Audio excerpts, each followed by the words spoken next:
Fire for your mind. The Kosher Clinician.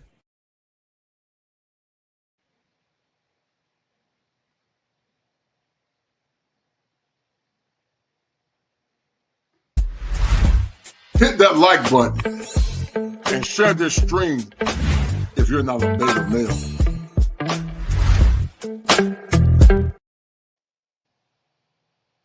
My name is Jasmine Woodson. Hi, my name is Silla. I'm Karen Watson. I'm Yolanda Johnson from Georgia. This is BB Diamond from New York City. I'm Dana Galen, and I'm from Tampa, Florida. I live in Hagerstown, Maryland. Out here in Maricopa County. Kalamazoo County, Michigan. I am a proud African immigrant living in Florida. I'm from the great state of New Jersey. I'm Angelina from Philly, and this November, I am not voting for Kamala Harris. I am not voting for Kamala Harris. I'm not voting for Kamala Harris. I am not with Kamala Harris. I am not with her. I'm not with her. I am not with Kamala Harris. I'm not with Kamala. I am not for Kamala.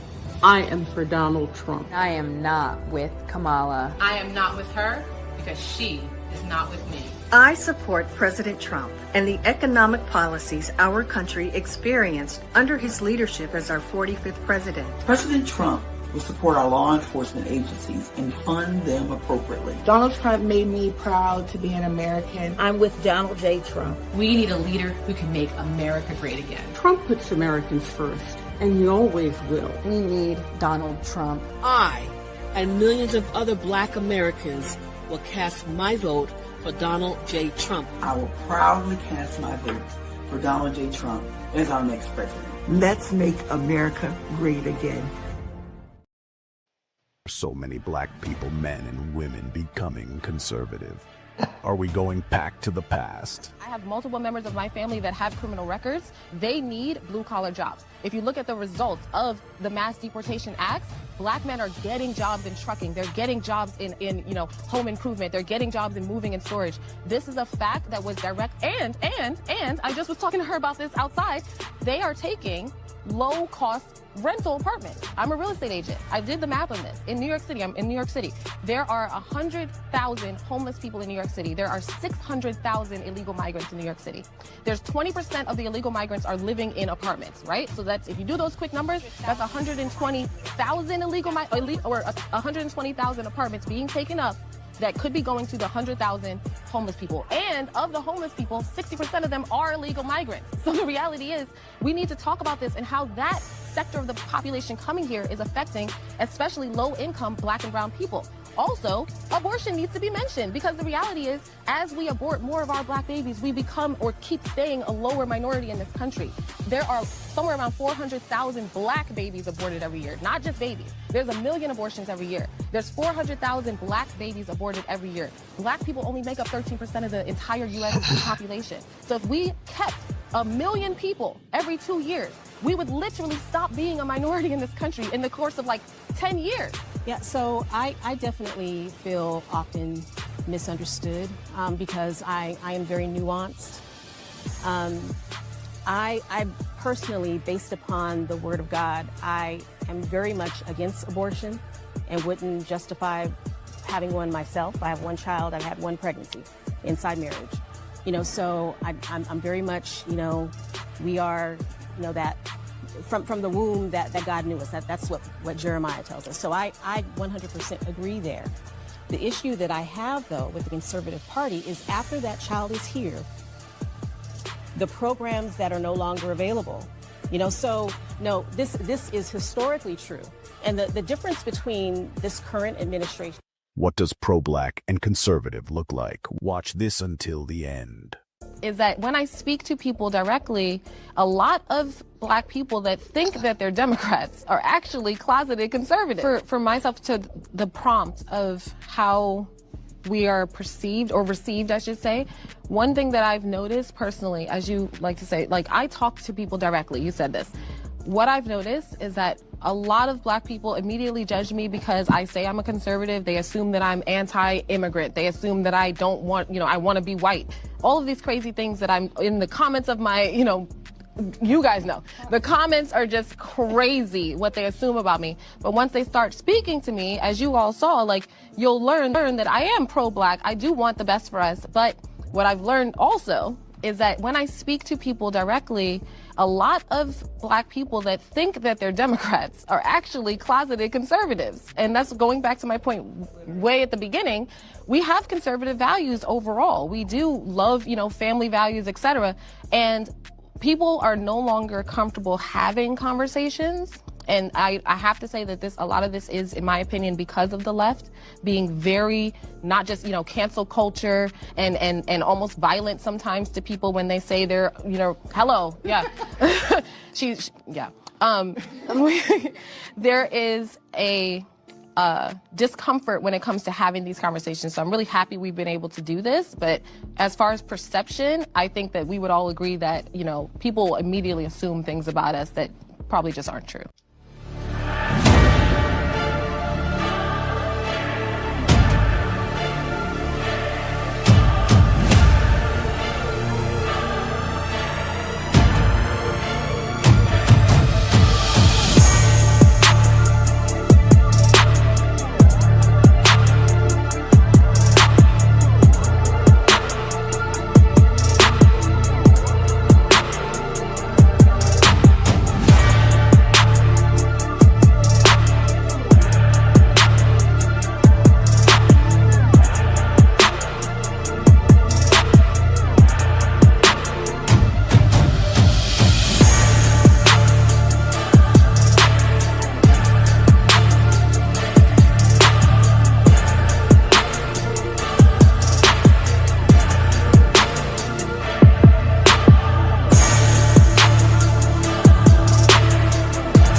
Fire for your mind. Kosher Clinician. If it ain't seven, it ain't kosher. Heaven and hell, that's what they told you. Real men put the strap down and we can toss them. Young heads picking back up and young dolphins. This is our culture. Now we talking kosher. Clinician, masculinity issues, absent fathers who miss you, mama drama don't kiss you, all a part of the ritual, this is how they get you, separate the men, women clipping babies pretend to, damn, lovers, haters acting like vultures, if it ain't seven, it ain't kosher, if it ain't kosher, ain't right, gotta divorce us, if it ain't seven, it ain't kosher, if it ain't kosher, ain't right, gotta divorce us, if it ain't seven, it ain't kosher, if it ain't kosher, ain't right, gotta divorce us. This is Kosher Connection. 7 wonders, the whole world gotta listen. This is Kosher Connection. 7 wonders, the whole world gotta listen. This is Kosher Connection. 7 wonders, the whole world gotta listen. This is Kosher Connection. 7 wonders, the whole world gotta listen. Listen. All right, guys. Hold tight. Thank you guys for tapping in. I got a special guest, guys, in the house. all the way from the great state of New York by the name of Marion Richardson. And she goes by the hashtag on Instagram as hashtag Marion Richardson. And we're going to have a very pointed conversation on tonight. We're going to talk about Black conservatism, while so many Black people are turning to the Conservative Party, and while a large percentage voted Democrat, why she became a staunch conservative, and what it means moving forward. Without further ado, guys, get your pens and paper ready. And I got the guest of the hour, Marion Richardson, all the way from the state of New York. How you doing, young lady? Can you hear me? You blacked out. There we go. Miss Richardson, how you doing, dear? Hello. How are you? It's a pleasure to hear I'm from good. you. I'm glad. Can you hear me? Is everything okay? Because it's choppy a little bit. Yes, ma'am. I can hear you perfect. A little choppy, though, but I can hear you. You're breaking up. Can you hear me? Great. All right. Awesome. Thank you for that great introduction. Oh, yeah. We call that Southern hospitality. That's how we do it in the South, man. You know, we want to show hospitality in the South, in the great state of North Carolina. But let's get into it, Mary. You know, it's a pleasure to see you. I love your fervor. I love your energy. I love your ability to speak truth to power without wavering in your conviction. Because I go by the Kosher Clinician, and in the Hebrew, the 7 is a skavav, which means to be complete. And so I started my channel, Marion, about 5 years ago, and mostly it's an MRA, a male rights advocate. And the premise of the channel, it says, if it ain't 7, it ain't kosher. If it ain't kosher, it ain't right. People now don't want to hear kosher truth. They don't want to hear the truth. And anything, Marion, that's synonymous to the truth. And anytime you try to be a clarion caller or speak truth to power, it's often met with a lot of disdain, and it's often met with a lot of peril. What's been your experience being a Black conservative, and what brought you out of the liberal indoctrination of most liberals and brought you to the Conservative Party? With the understanding no party is perfect, but it did give you something that liberals weren't giving you. Break it down for me. Yeah. Oh my goodness. I mean, it's such a multifold answer to that question, right? Sure. And of course, the moment I move by my window, I think the cops are about to ride by. So let me close this real quick.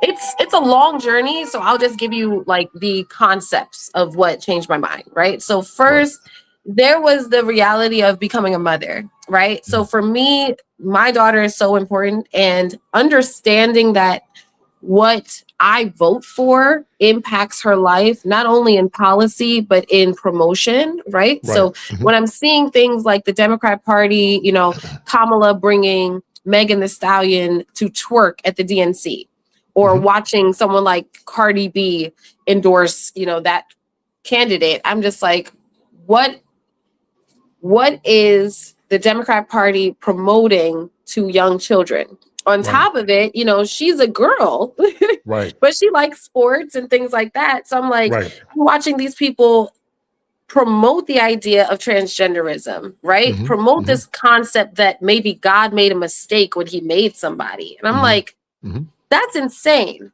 On top of, you know, having my daughter and starting to get very active in worrying about what she is. Can you hear that in the background? I just feel like it's hilarious. It's like the timing is fascinating. So watching what she's being introduced to, and then coming to Christ for myself. And that was a big one, you know, raised in the church, but not a true Holy Spirit filled and biblically based Christian until maybe 4 years ago, I would say, is when I really accepted Jesus into my life. By the way, happy Good Friday. It's a fantastic day. Praise the Lord. Yes, ma'am. Yes.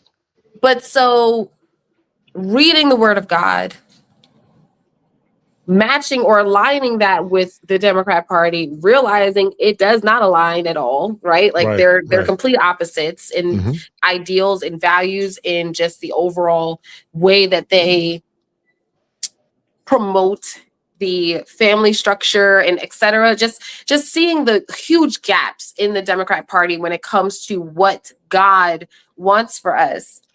It was just impossible to continue to vote Democrat. Watching them promote abortion and act like those children. Like I have a beautiful picture of my little girl holding a photo, the first ultrasound that I ever got with her. She was only 7 weeks old. Yes. And I'm like, they're telling people that these are not children, in the womb. It's just so heartbreaking. So it was a very slow grind. Like it took, years for me to change directions. But once I really did, there was no going back. Yeah.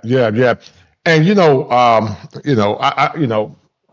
I call them libtards because as I told you, I don't feel no part of Mari can really encapsulate the meaning of being Black in America. I think some have policies that are more germane to the Black collective, but they definitely can't more or less relate to Black people. Because Black excellence, Marion, was predicated on conservatism. I'm not saying it was perfect, but it was predicated in conservatism. And there was a time, Marion, that Black folks didn't do the things that the liberal counterparts would do. We had a staunch belief in certain principles that sustained us through Jim Crow racism, pre-antebellum, post-antebellum slavery, and on up to now, on up to the 60s before the Lyndon B. Johnson administration. There was nothing greater than Black people and Black excellence. We were on the up climb. We were doing good. Exactly. We came out of Jim Crow racism.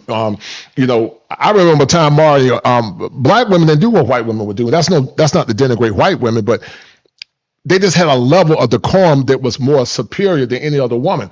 And I've always said, Marion, that the Black American woman at one point, she was the greatest woman ever. There was no woman in my mind to compare it to the Black American woman.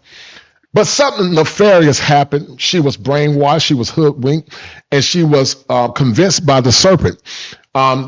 This liberalism that's been impacted upon Black women basically told them to rebel against the authority and the order of man. Yeah. And every time women get out of order and they become complicit in rebellion against God's divine law, chaos happens. The scripture said that rebellion is as witchcraft, and then idolatry is as stubbornness.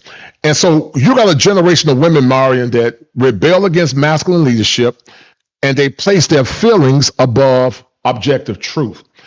And because of that, now you got a generation of women that think just because they got a vagina that they gave to multiple men, somehow they're supposed to be special, and you're supposed to put them on a pedestal and give them the world and give them the same marriage that your grandmother had and your great grandmama and those women from the South. And those women are old, that not only were they God-fearing, but they respected their bodies, and they made themselves accommodable or palatable to traditional Black men that would die for them, love them, and put their lives on the line. Their husbands. They respected their husbands.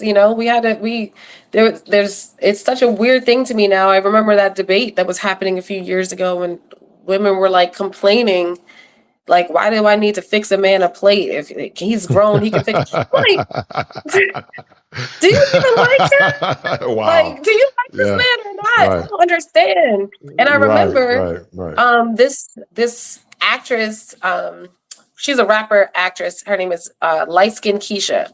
And I just know of her because she was on that show Power, right? And she said, and I'm going to say this,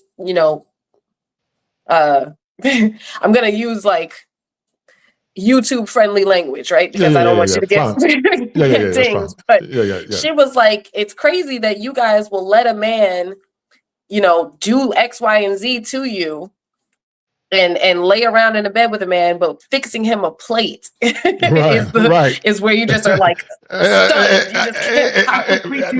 You can't make it up. You can't listen.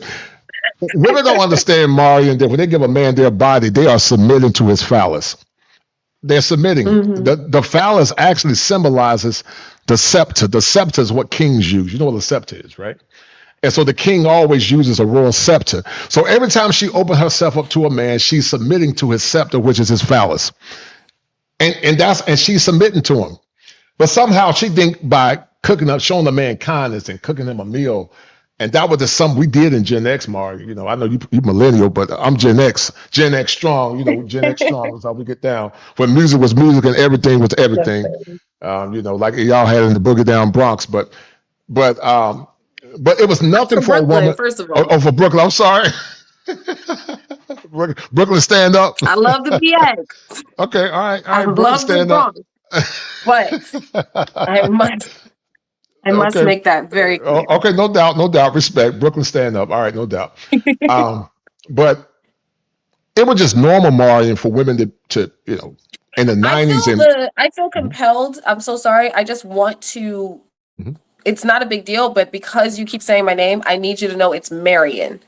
I just feel like I should have said that. Sorry. Yeah, it's okay. I'm sorry. I apologize. It's not a problem Marion. at all. I just feel like I should tell you. I feel like it would be disingenuous of me not to tell you. So Marion. Okay. Yes. Marion. Yes, sir. No worries. No worries. All right. Hold tight. Shout out to my man, St. James Palmer. He's actually from New York. For that $20 holler, for that $20 super chat. Shout out to my brother all the way from New York for the $20 holler. Thank you, brother.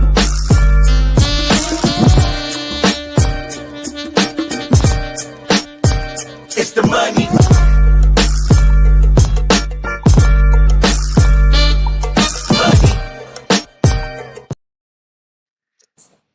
I don't think we're going back. Marion, did I say it right? Yes, sir. I don't think we're going back, Marion, to Black excellence in this lifetime.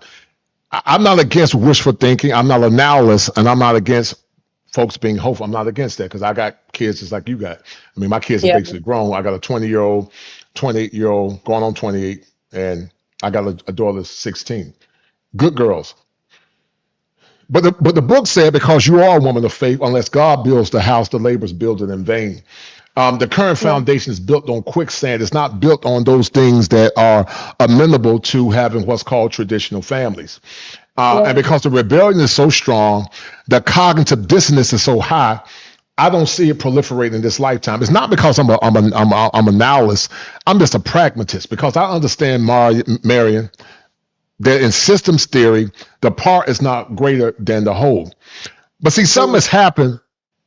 I'm gonna call you Lady M. I don't want to mess your name. You got it. You're good. You got it. Go ahead. And so the problem is, Marion, is that you got a generation of women that exalt themselves above the Black collective. They see themselves as being greater than the Black man. The DNC said they are the backbone of the Black community, which is a front to heteronormative Black traditional men that are going hard in the paint. But then when things begin to cascade, they said nobody protect us. So what they don't understand is this: you don't get the protection of the Black man without submitting to the Black man's leadership. I'm really thinking about writing a book called No one protects hoes. You don't protect hoes. You want to be protected and you want to be a hoe, you got to get a pimp. That's who protects a hoe. Right. Let's be honest about it. If you want to be a hoe and you want protection, you have a pimp. You don't have a husband. There's a very different things. And hoes know how to obey somebody.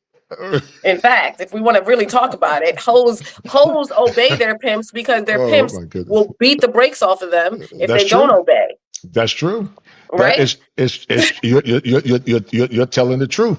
And we have to talk about it. And the fact that you're so passionate about it speaks volumes, and you're not afraid to say what you believe in. What's been the biggest struggle, Marion, about being the clarion caller and speaking truth to power without impunity? What's been your biggest struggle? To be honest, I would say it's not really a struggle that is a political thing for me. It was really accepting that following Christ and doing it for real and taking him seriously would move the majority of the people that I cared about out of my life. Right?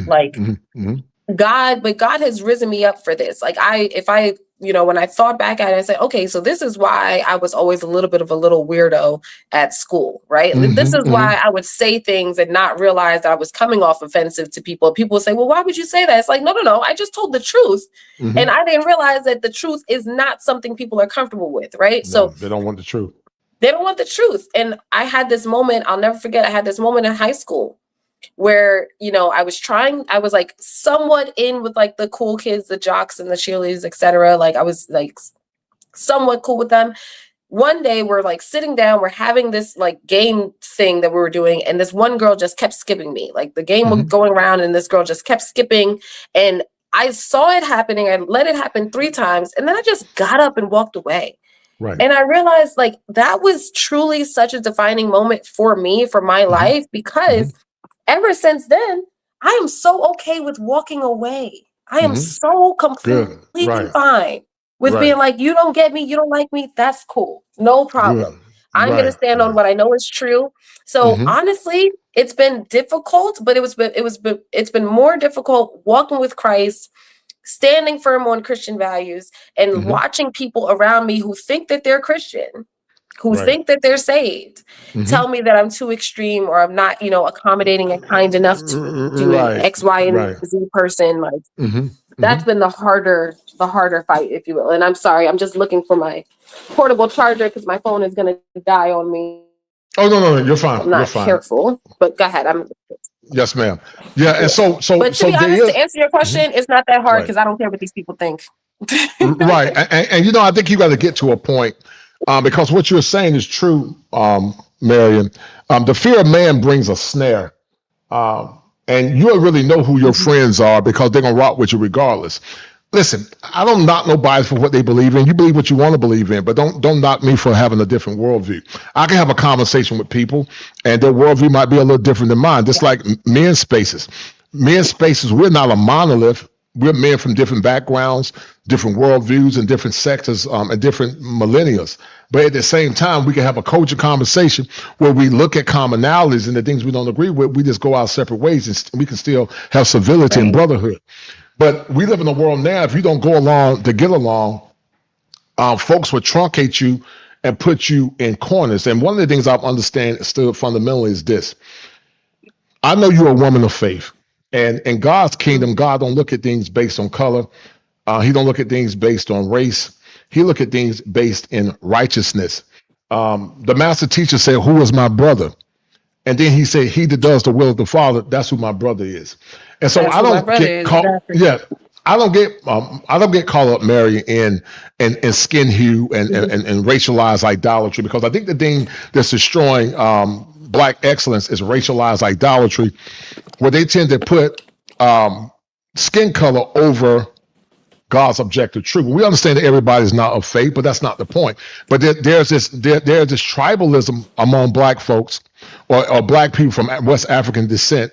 They'll assume that just because your skin color is Black, you got to think the same way they think. And I don't think like anybody expects. I think the way I want to think, because I'm a free thinker. I always have been a free thinker, and I'm a die free thinker.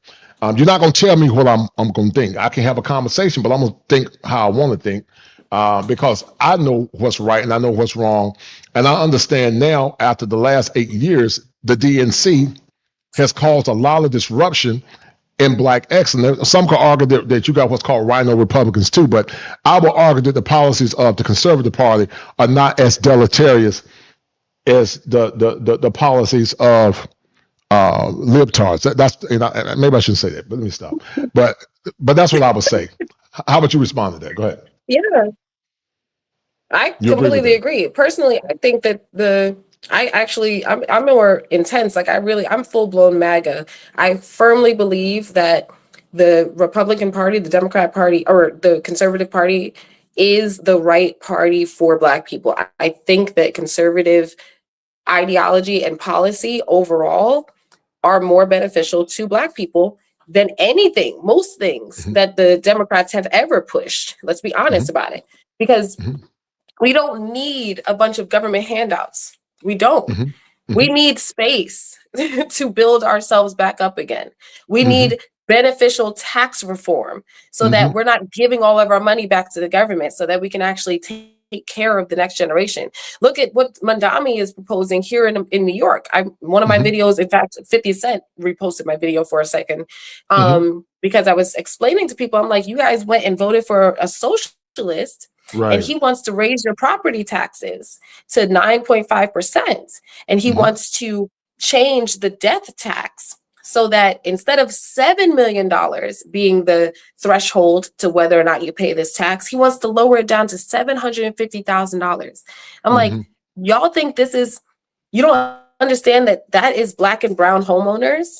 That's my parents. That's most of the people that I grew up with. If you're from New York, your family home is definitely worth that. And even if you have a condo, you're probably sitting on at least $750K. So this man, what he wants to do is take half of your earnings, half of your generational wealth, the moment that your parents die.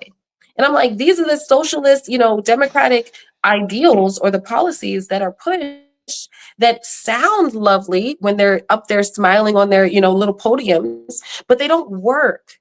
And there's a reason that the places that are least beneficial to Black people are also Democrat-run cities. Yeah, they're failing us. They're failing us. And I don't believe that it is a positive to look for government assistance as the way out or as, a baseline for what the Black community needs. What we need is the ability and the space to build for ourselves. We don't need a new father figure in the form of a government. There's a concept called Trump derangement syndrome, and we'll get to that in a minute. But you're correct. When you look at all these policies, the beliefs that were totally antithetical to Black excellence, and what white liberals did, they somehow convinced Black women that they were being oppressed by Black men. And I've always said, Mary, the Black men never had power to oppress Black women. We know at no time that we conspire with white oligarchs to create policies at the macro level that was more or less deleterious to the function of Black women. We were mused together in the fields of the South. I'm from North Carolina, the eastern part of North Carolina. We were mused together in Georgia, Mississippi, and South Carolina, and Alabama, and whatever, any place in the South, we were mused together. And what I find very offensive is when I hear some women say, well, we don't need Black men for survival now, so what else can you give us? So I would argue, what are you giving the Black man? You're not giving him chastity, you're not giving him virginity, you're not giving him wholesomeness, but you want the Black man to build a nation, but yet you don't submit to the leadership of the Black man. And so white liberals took Black people and stepped on the necks of Black folks to push their own agenda. They pushed all these agendas that were totally deleterious to Black excellence, because if you go back to Africans don't believe in a lot of this liberal nonsense. Our ancestors didn't believe in a lot of this nonsense, but somehow our women were hoodwinked, and they went to college and they got indoctrinated, and it's so messed up now to the point that by 2030, Marion, there's going to be a large percentage of women that are going to be single and childless, and we're going to talk about that soon on Hoflation in the coming apocalypse. We're going to talk about that in a minute, but I want to show you some. I got some montages that I put together, and because I hear so many people say one of the negatives that folks have towards the conservative party, it's not nuanced to it, is that we call it bootstrap bro pathology. Shout out to my man Dr. Thunder for coming up with that terminology. But it's pull yourself up by the bootstraps, and where that has some nuance to it and why there's some truth to it, I would think it's highly erroneous to juxtapose that they're not systemic barriers, or they have not been systemic barriers. They have impacted Black people collectively. I'm not saying that you can't be successful. Don't get me wrong, because I did it. And I understand that some Black folks have a victimized mentality, but there have been barriers, and they still remain barriers that more or less impede progress. I don't think those barriers are as onerous as they were in the past, but they still present themselves. So here's the thing. Systemic people, a lot of conservatives say, well, there's no such thing as systemic racism. Well, that's nonsense. I'm 6'5", 6'6", dark skinned. Did I make it? Yes, I made it. But did I catch hell making it? Yeah. And still catching hell. I've been catching hell my whole life because I won't shut up. I don't know how to shut up. I got a big mouth, and I'm always in trouble because I stand up for what's true and stand up for what's right. And you're not gonna make me bow. So some conservatives, not all, say, well, pull yourself by the bootstraps and stop blaming the white man. And I understand there's some truth to that. I do believe that Black folks need to stop making everything about white people. I believe that. But to minimize and not say that they have not been, or there were never systemic barriers in place to impede Black folks from mobilizing at the same rate as their white counterparts, to me would be foolhardy. The diagram that I have here more or less symbolizes that. Systemic racism says, I'm going to give you an opportunity, but it's not an equal opportunity. And I'm not saying that that's stopping us from being successful now. I'm not saying that. But for us to not understand all the things that have been impacted towards Black folks in the past, and in some part now still don't exist, would be foolhardy. I'm not saying it's all systemic. I think a lot of it now is self-inflicted. What would you say to that? Go ahead. I know I said a lot. Interesting. I can hear you. So the question is, like, I think when you put up a graphic, it makes it more difficult for the connection for some reason. So can you hear me? Am I coming through clearly? Yes, ma'am. I can hear you perfect. Yes. Okay. Yes, I can hear you So perfect. Yes. what I would say to that, when I say, like, here's the thing that I would say to that. One, systemic racism definitely existed, does still, in concepts exist. I will never pretend that's not a thing. But I get frustrated when people act like that should be enough to stop someone, right? Because when I look at it, it's like you might have had a difficult, you might have had a difficult time, but so did a white child growing up with crack addicted parents, right? Mm-hmm. Or, someone whose parents lost everything in the Great Depression, right? Like, we have to acknowledge that it's not the only thing that makes people struggle is race. So when I see someone say, oh, well, the systemic racism held us back, and it's like, yes, that's absolutely true, but it didn't stop everybody. So what did this person do? Right? What did this group do? How did this, and by this group, I'm talking about sectors of Black people. I'm not talking about other ethnicities. I don't care what the other ethnicities did. I'm talking about the fact that there's too many, in my opinion, there's too many successful Black people for us to keep saying that the Black community was by and large held back. What it was we did have more stumbling blocks, but some people figured out how to get over them. And more times than not, the reason they were able to get over them is because they held firm to two things: to God and to conservative values. Because they had a family that took care of them, because mom made sure that she was taking care of her kids, that she wasn't letting her kids be raised by the government, that, father stayed in that home more likely than not. We see these small things that make huge differences down the line to Black and brown children becoming successful down the line. And I just feel like, if once we start throwing around these terms of racism, systemic racism, whatever, it's like they're cop-outs. Because everyone has some difficulty to come over. Everyone has some difficulty to get over. And even if they didn't, even if there was none of that, think about this. I always say there's a reason why when you go to other countries and there's one race, when you go to other countries, you go to China and there's just Chinese people, they still have successful people and not successful people. And it's nothing to do with race. It has everything to do with either what circumstance you were born into, or how hard you're willing to work, and how you're looking for other solutions, other ways to make something happen. Right. So that's my thought about it. Like, even right now, people are so mad. They're like, oh, Black women have lost their jobs in, record numbers under Trump and everything. And I'm like, that's fair and true. But also, if you're going to scream that Black women are the most educated, portion of this society, then Black women can find a way to make other, streams of income.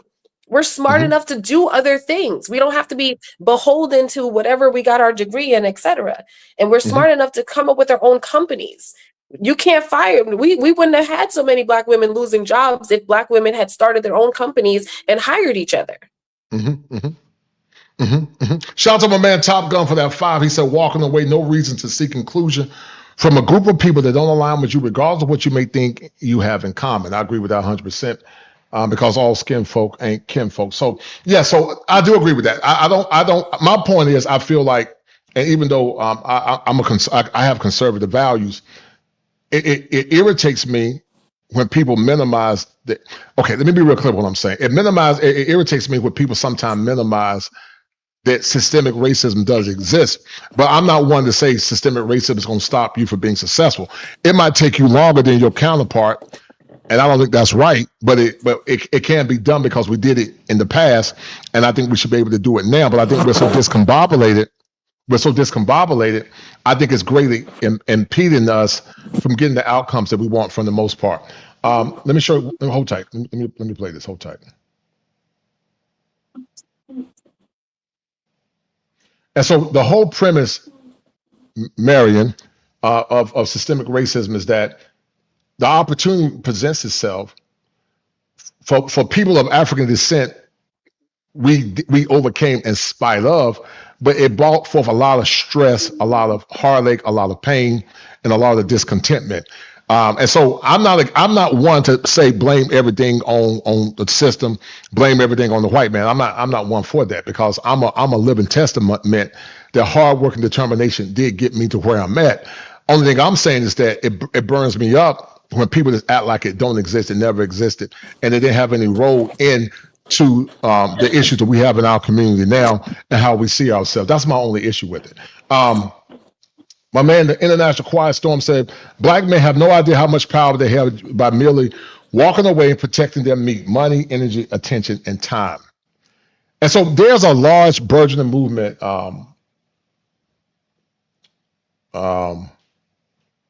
She disappeared.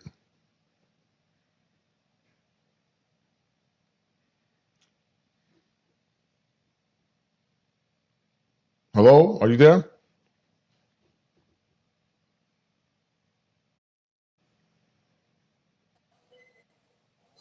Can you hear me? Hello. Can Can you you hear see me? me again? Yes, ma'am. Yeah, you disappeared like Casper the Ghost. You just disappeared. But anyway, Hey, yeah, I'm sorry. Can you hear me? Yes, ma'am. I can hear you perfect. Can you hear me? Can you hear me? Okay, I can hear you, but I was saying the graphic, if you can remove the graphic, because whenever, for some reason, when you put the graphic up, it just like messes with the connection on my end. I think it's Okay. just like, I don't know what's going on with my Wi-Fi. It's just better because I got to use the graphic for the conversation. Is this better? Is this better? If not, I'll just have to pop it up and pop it down. Do it in a minute. So let me pop it down. I'm gonna bring it down. I'll bring it down. Okay. All right. So and what I'll do, I'll pop it in and pop it out, so it won't mess you. How about that? I'll just pop it in and pop it out. If it's slow down your bandwidth. But what were some of the principles that your mother and father taught you as a young lady that gave you the courage and the determination to become the woman that you are now? And then also, what are you not seeing that what your parents taught you? The values that your parents taught you, what did they teach you, and how are those values not being translated to the current generation, in your opinion?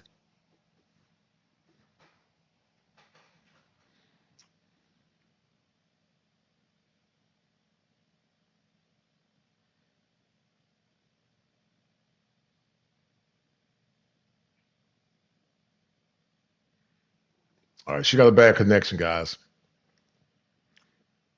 She got a bad connection. Hold tight. So anyway, okay, here we go. There you go. Go ahead, young lady. Can you hear me? Hello. Can you guys hear me? I'm so sorry. It's just my Wi-Fi. I just moved into a new apartment and I did not realize that my cell phone just is not getting the best Wi-Fi. So I do apologize, but hopefully you can hear me now.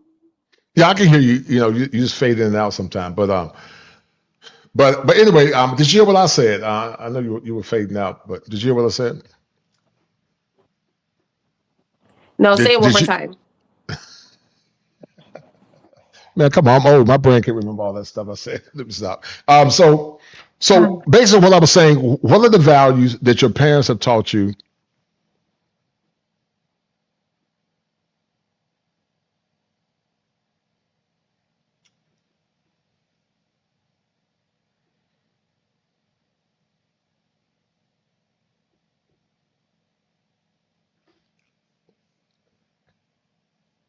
So I was asking you, what are the values that you're buffering?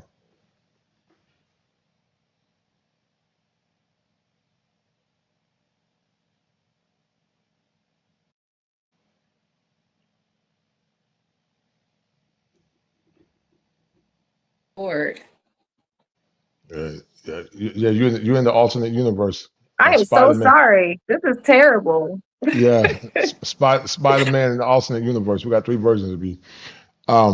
But anyway, did you hear Can what I you hear said? me? I can hear you. Yes. Yes. Okay. I think we're decent right now.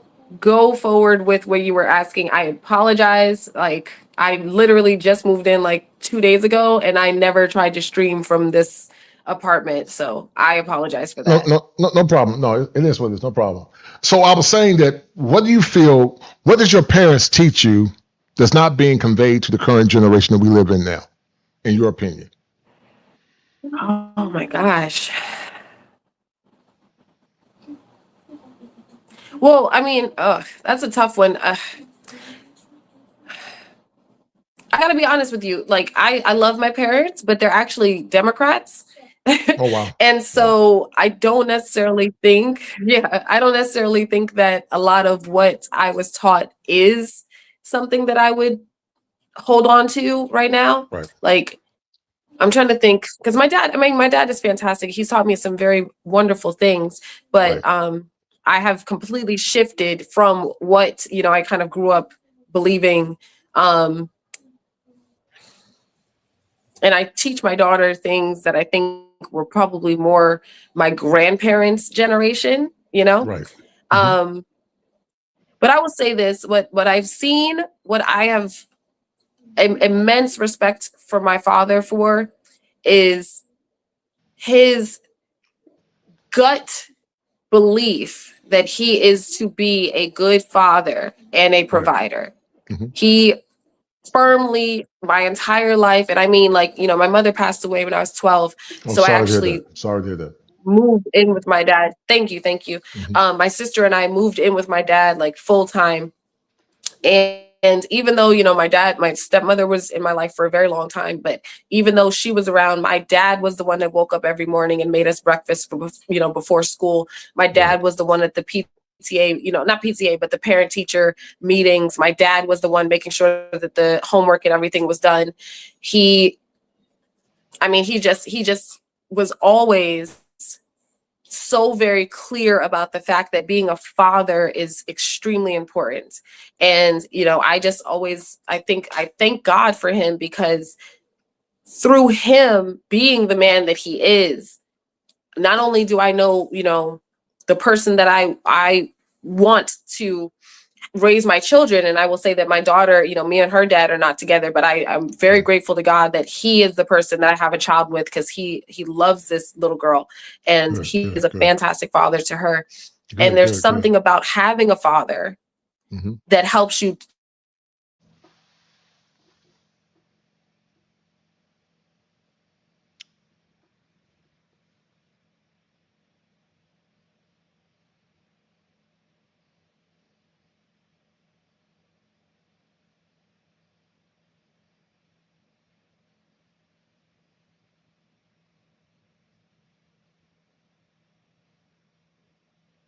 All right, I'll wait tomorrow and get back, guys. She's having issues with her connection. But anyway, so my issue with those that minimize systemic racism is that, okay. Are you there? Oh, can you hear me? I can hear you. Do you have a computer, Mario? Do you have a computer? My gosh, I'm literally keeping my phone. Like, I have my phone out of the window, like literally It's overheating. hanging outside of the window, trying to catch the Wi-Fi. It's so ridiculous. And you know what we'll do? If you want to redo this episode, I will, reschedule it for a time when I have my Wi-Fi set up in here and I can stop working on my phone cellular, because this is crazy. Okay, yeah. So let's try to redo it, because this was getting good, man. It was getting real good. I'm just trying to figure something out. You don't have a computer, do you? No, I don't have anything.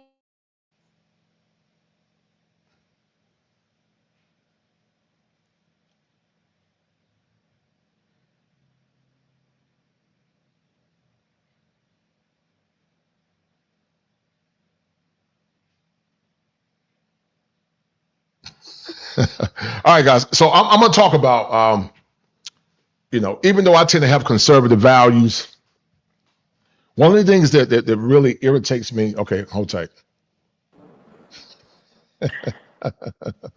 Go ahead. It's terrible. I feel so bad. I'm so embarrassed. Like I truly am just. I hate this right now because it is just. My phone is just like nope. No. You're fine. You were saying some good things about your dad. You said your dad instilled in you good values. Right. Go ahead. Yeah, just seeing that it's so important it is so important for a man to want to be a father. Right. And I know that he learned that from his father being a father, and also getting to see him and my stepmother have real love, a real, marriage where they both dote on each other, and watching it now in their older years.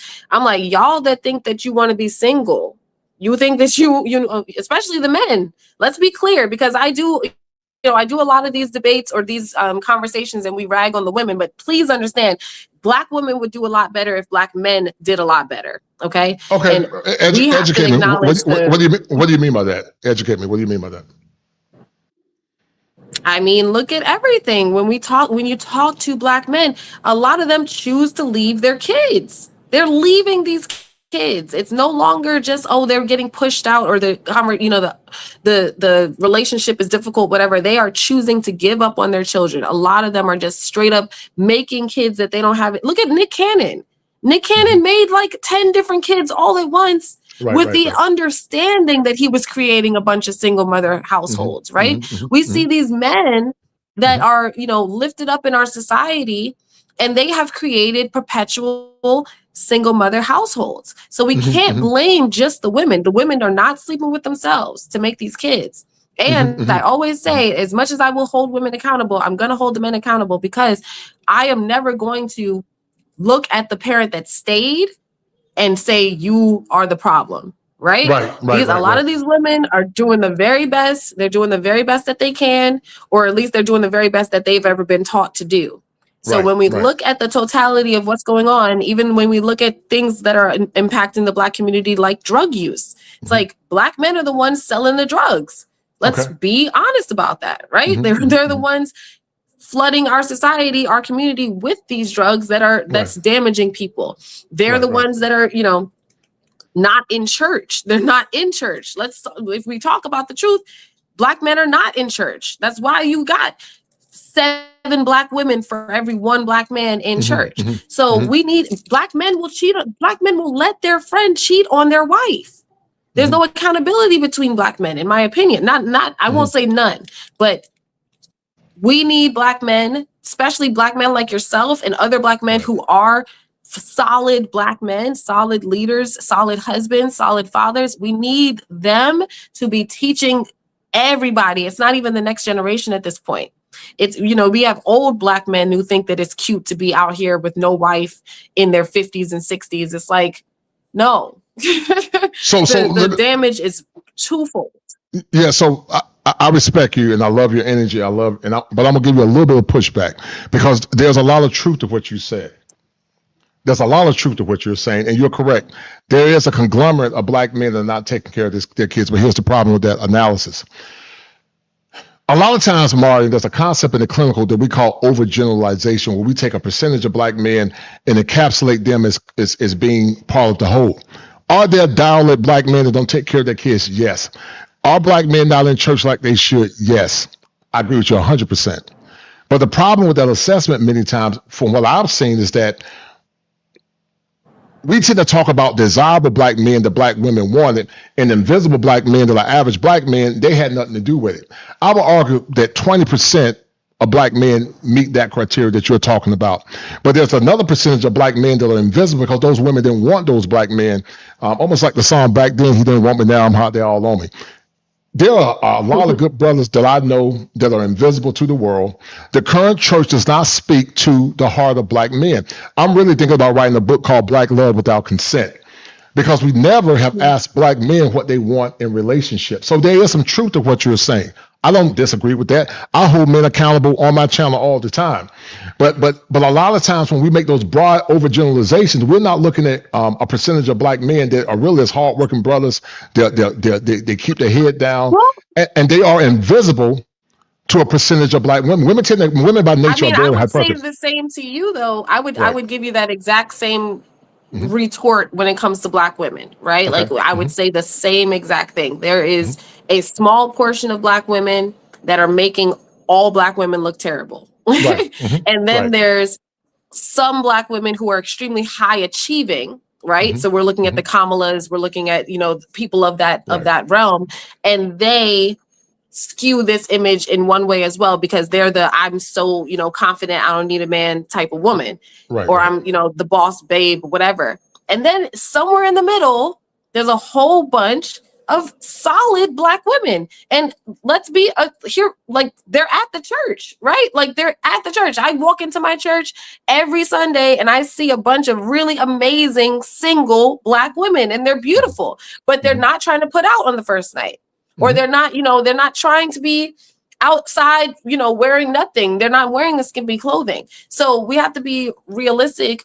And again, I will agree with you. I totally agree with you. And that's why I said my father's an amazing man. You're obviously a great guy. Like these, good men do exist. I just know that we need the image of black men in society to change. We need what we're presenting to the world, or what we uplift in front of the rest of the world, to change. Because now when people think of black man, one of the first things they're going to think of is like, Nick Cannon or 50 Cent or Lil Yachty or whatever these people are. Right. And they're going, these are the images that come into your mind, or, some sports star or something that's done something crazy, or they're thinking of a criminal, or they're thinking of someone that's on drugs. And so the quiet people, as they exist on both sides, I want that to be what we uplift more within the society. I agree with you 100%. And so like my man Quiet Storm was saying, okay, he felt that was wrong because so according to the CDC, black fathers are more involved than any other fathers. Did you know that? I think that is a tricky statistic to prove. Okay. All right. I feel like who did you interview to get that information, right? Because I can say, like, as a single mother, when I look around at the women that I personally know, right? Like I know multiple women. We're not with our daughter, our kid's father, but the father is very much in the life. And then you have one woman with 4 different kids, with 4 different baby daddies, and none of them are in their lives. So it's like these here and there, you have these pockets, or you have one man with 7 kids and he's not in any of their lives. So it's very tricky because the overall numbers are very, very hard to nail down in that. But that said, I 100% know for a fact that black men get a bad rep with this whole daddy's not around type of thing. I don't think that that's fair. I know that that's not 100% the case, but I will say that if I look at the women that I grew up with, of the 6 of us,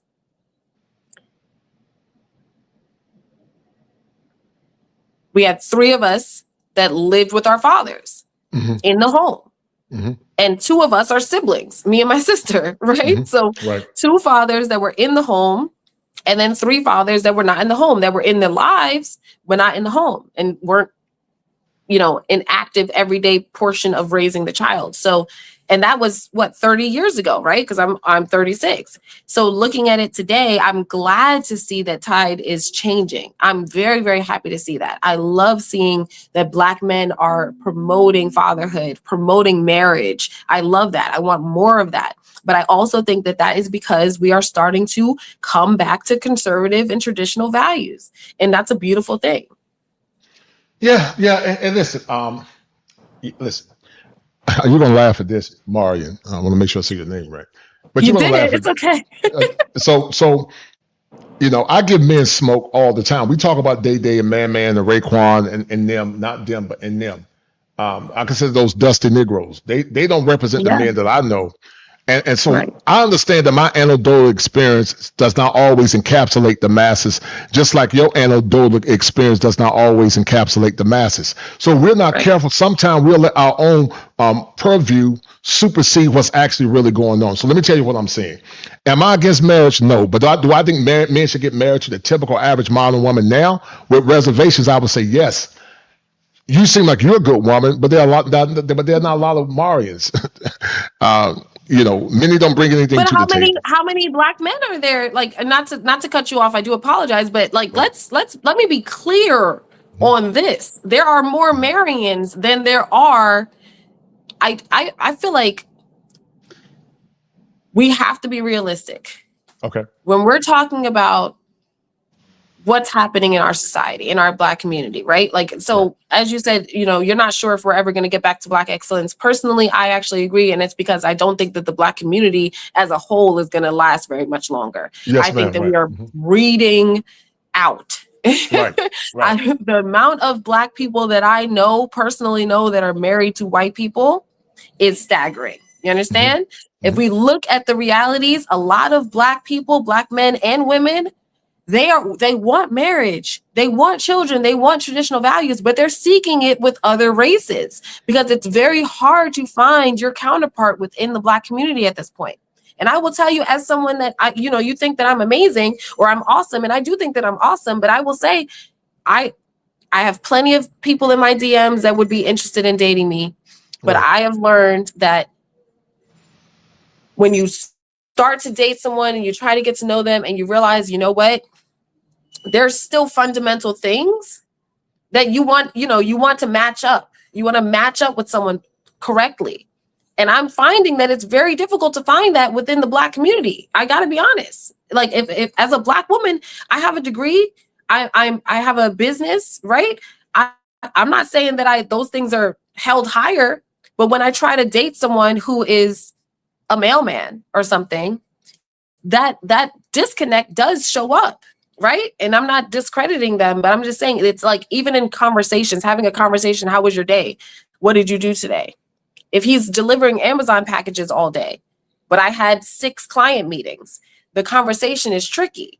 You see what I'm saying? So when I say that we need to start to hold Black men accountable, I'm like, I have to be honest about it. I don't see why Black women are getting more degrees than Black men. I don't see why Black women are earning more than Black men. I don't think that that's something that should be happening in our society, in our community. I think that it's something that, we need to go ahead and turn around and say, Black man, shoot for higher, bro. Yeah. Strive for more. So let me tell you what I was saying. And I respect you. I do respect you. And I'm enjoying the conversation.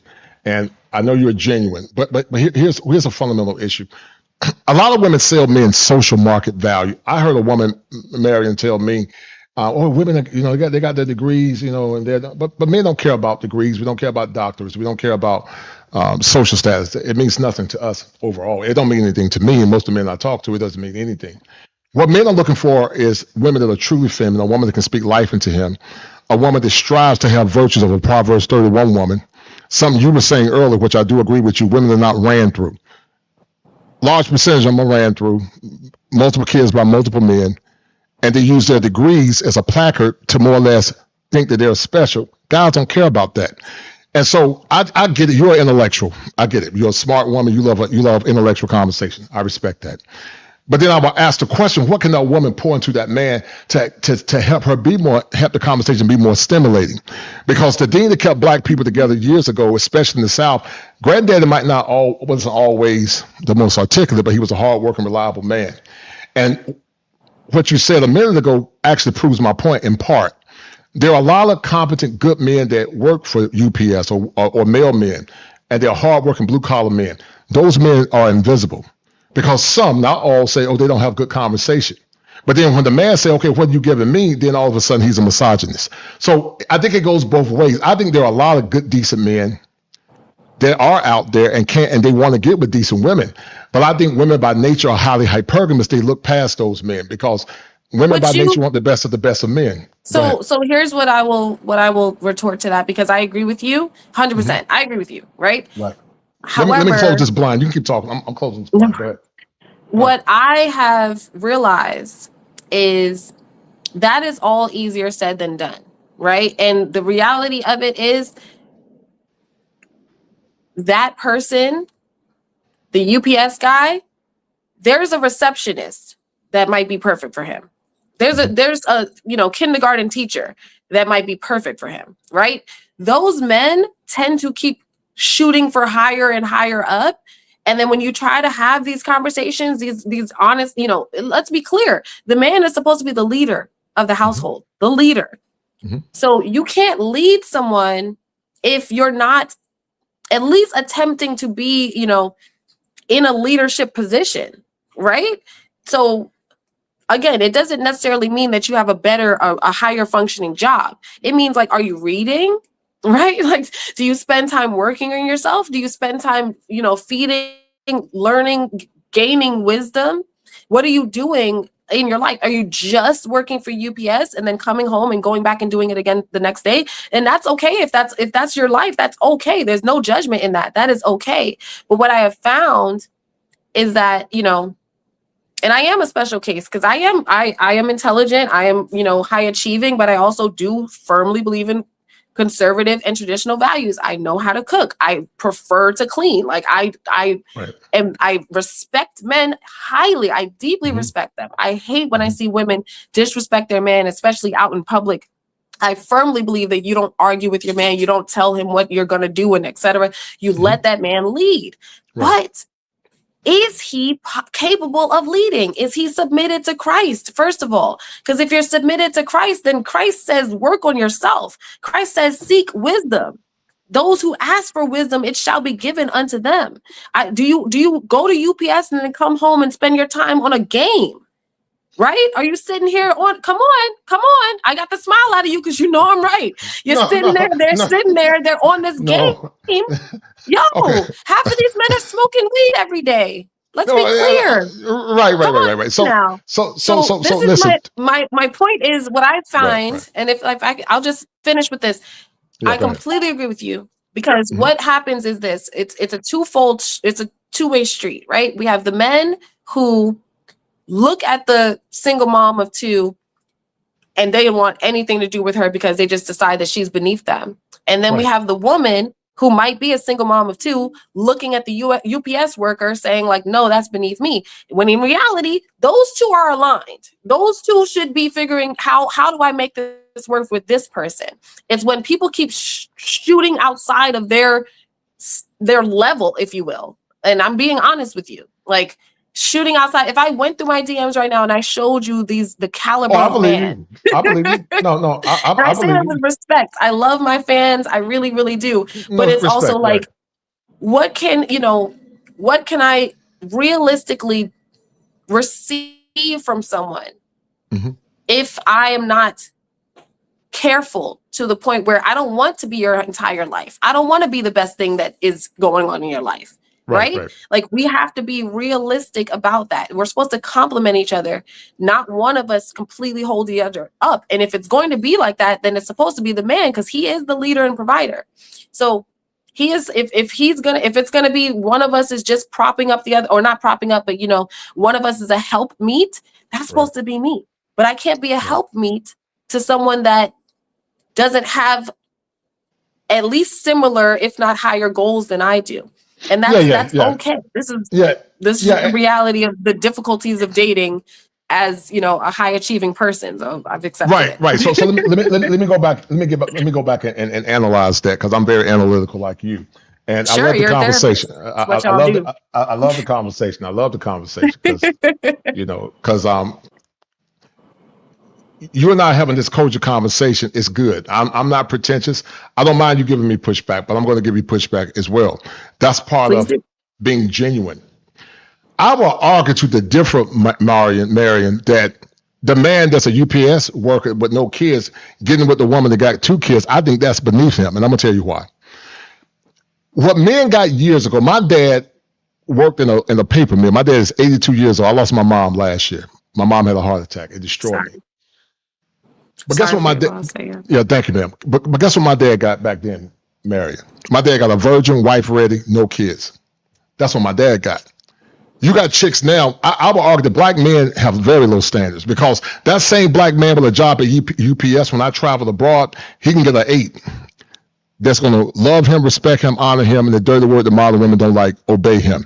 The problem with modern women, I promise you. I promise you. Listen. 8?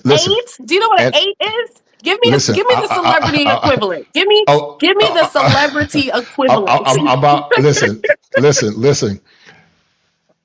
Because I'm like a solid 7 at best. I am very realistic about it. Yeah. No, you're solid. No, you are. You are. You think he's getting an 8? I'm telling Mary. I'm telling you what I've seen. I'm like Dr. King. My eyes have seen. When I travel to Brazil, when I travel to the DR, average American men that got decent jobs like UPS, they getting 8s, they getting 7, 8s, 9s, and some even getting 10s in Santiago. And those women love their men. They honor their men because I get it. You know, they don't. You know, let's put it this way: if you think American black men are bad, deal with the men that I've seen in Brazil and DR. Those men are horrible. So my point is, sure, we tend to. Black men in America don't have standards. We have very low standards. We don't have the standards of what our ancestors had. Like my grandmother. My grandmama was a virgin when she got married to my granddaddy.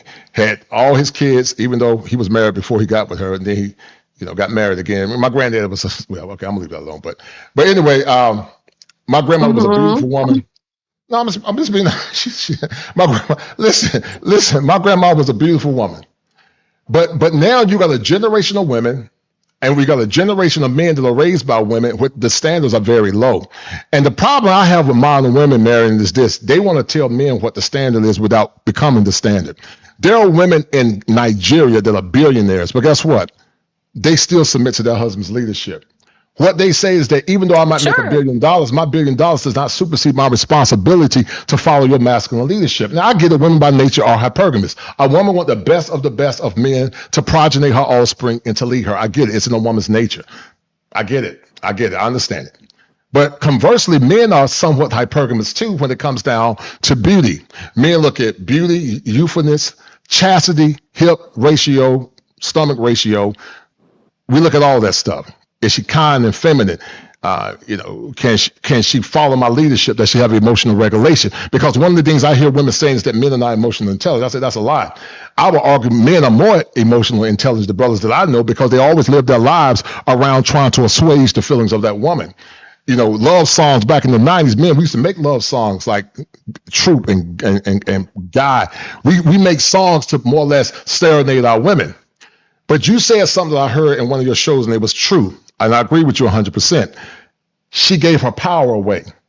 Her power was her femininity. Her power was her chastity. Her power was being able to speak life into that man. But men now don't have standards because they don't understand how much power that they have.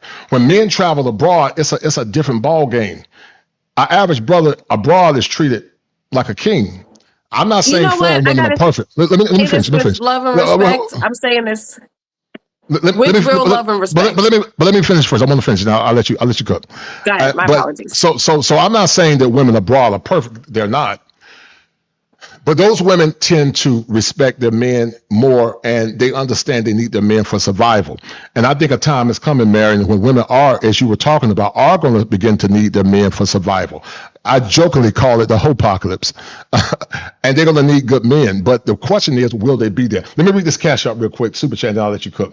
These ladies don't understand that there are more average men than there are the 10% of men that will deal with them. Like God and Kevin Samuels said, you are a helpmate and there is no shame in that. Go ahead, dear. Go ahead, Marion. Go ahead. Yes. So one thing really quickly, I'm actively working on a documentary about immigration marriage fraud. And I really wish a lot of these men understood that a lot of these women are only interested in you because you're American and because you have citizenship and you can grant them that. And I say that with love and respect. A lot of these men don't understand that they're not coming into that foreign, country on the same playing field as anyone else. You automatically have something that this woman needs. Now, when we say it like that, when we understand that, then what I'm saying still equates, right? Because if I'm me, but I'm in DR then maybe I will marry the trucker, or maybe I will marry the post office, delivery man, because he also, now he's on a level that is above mine, right?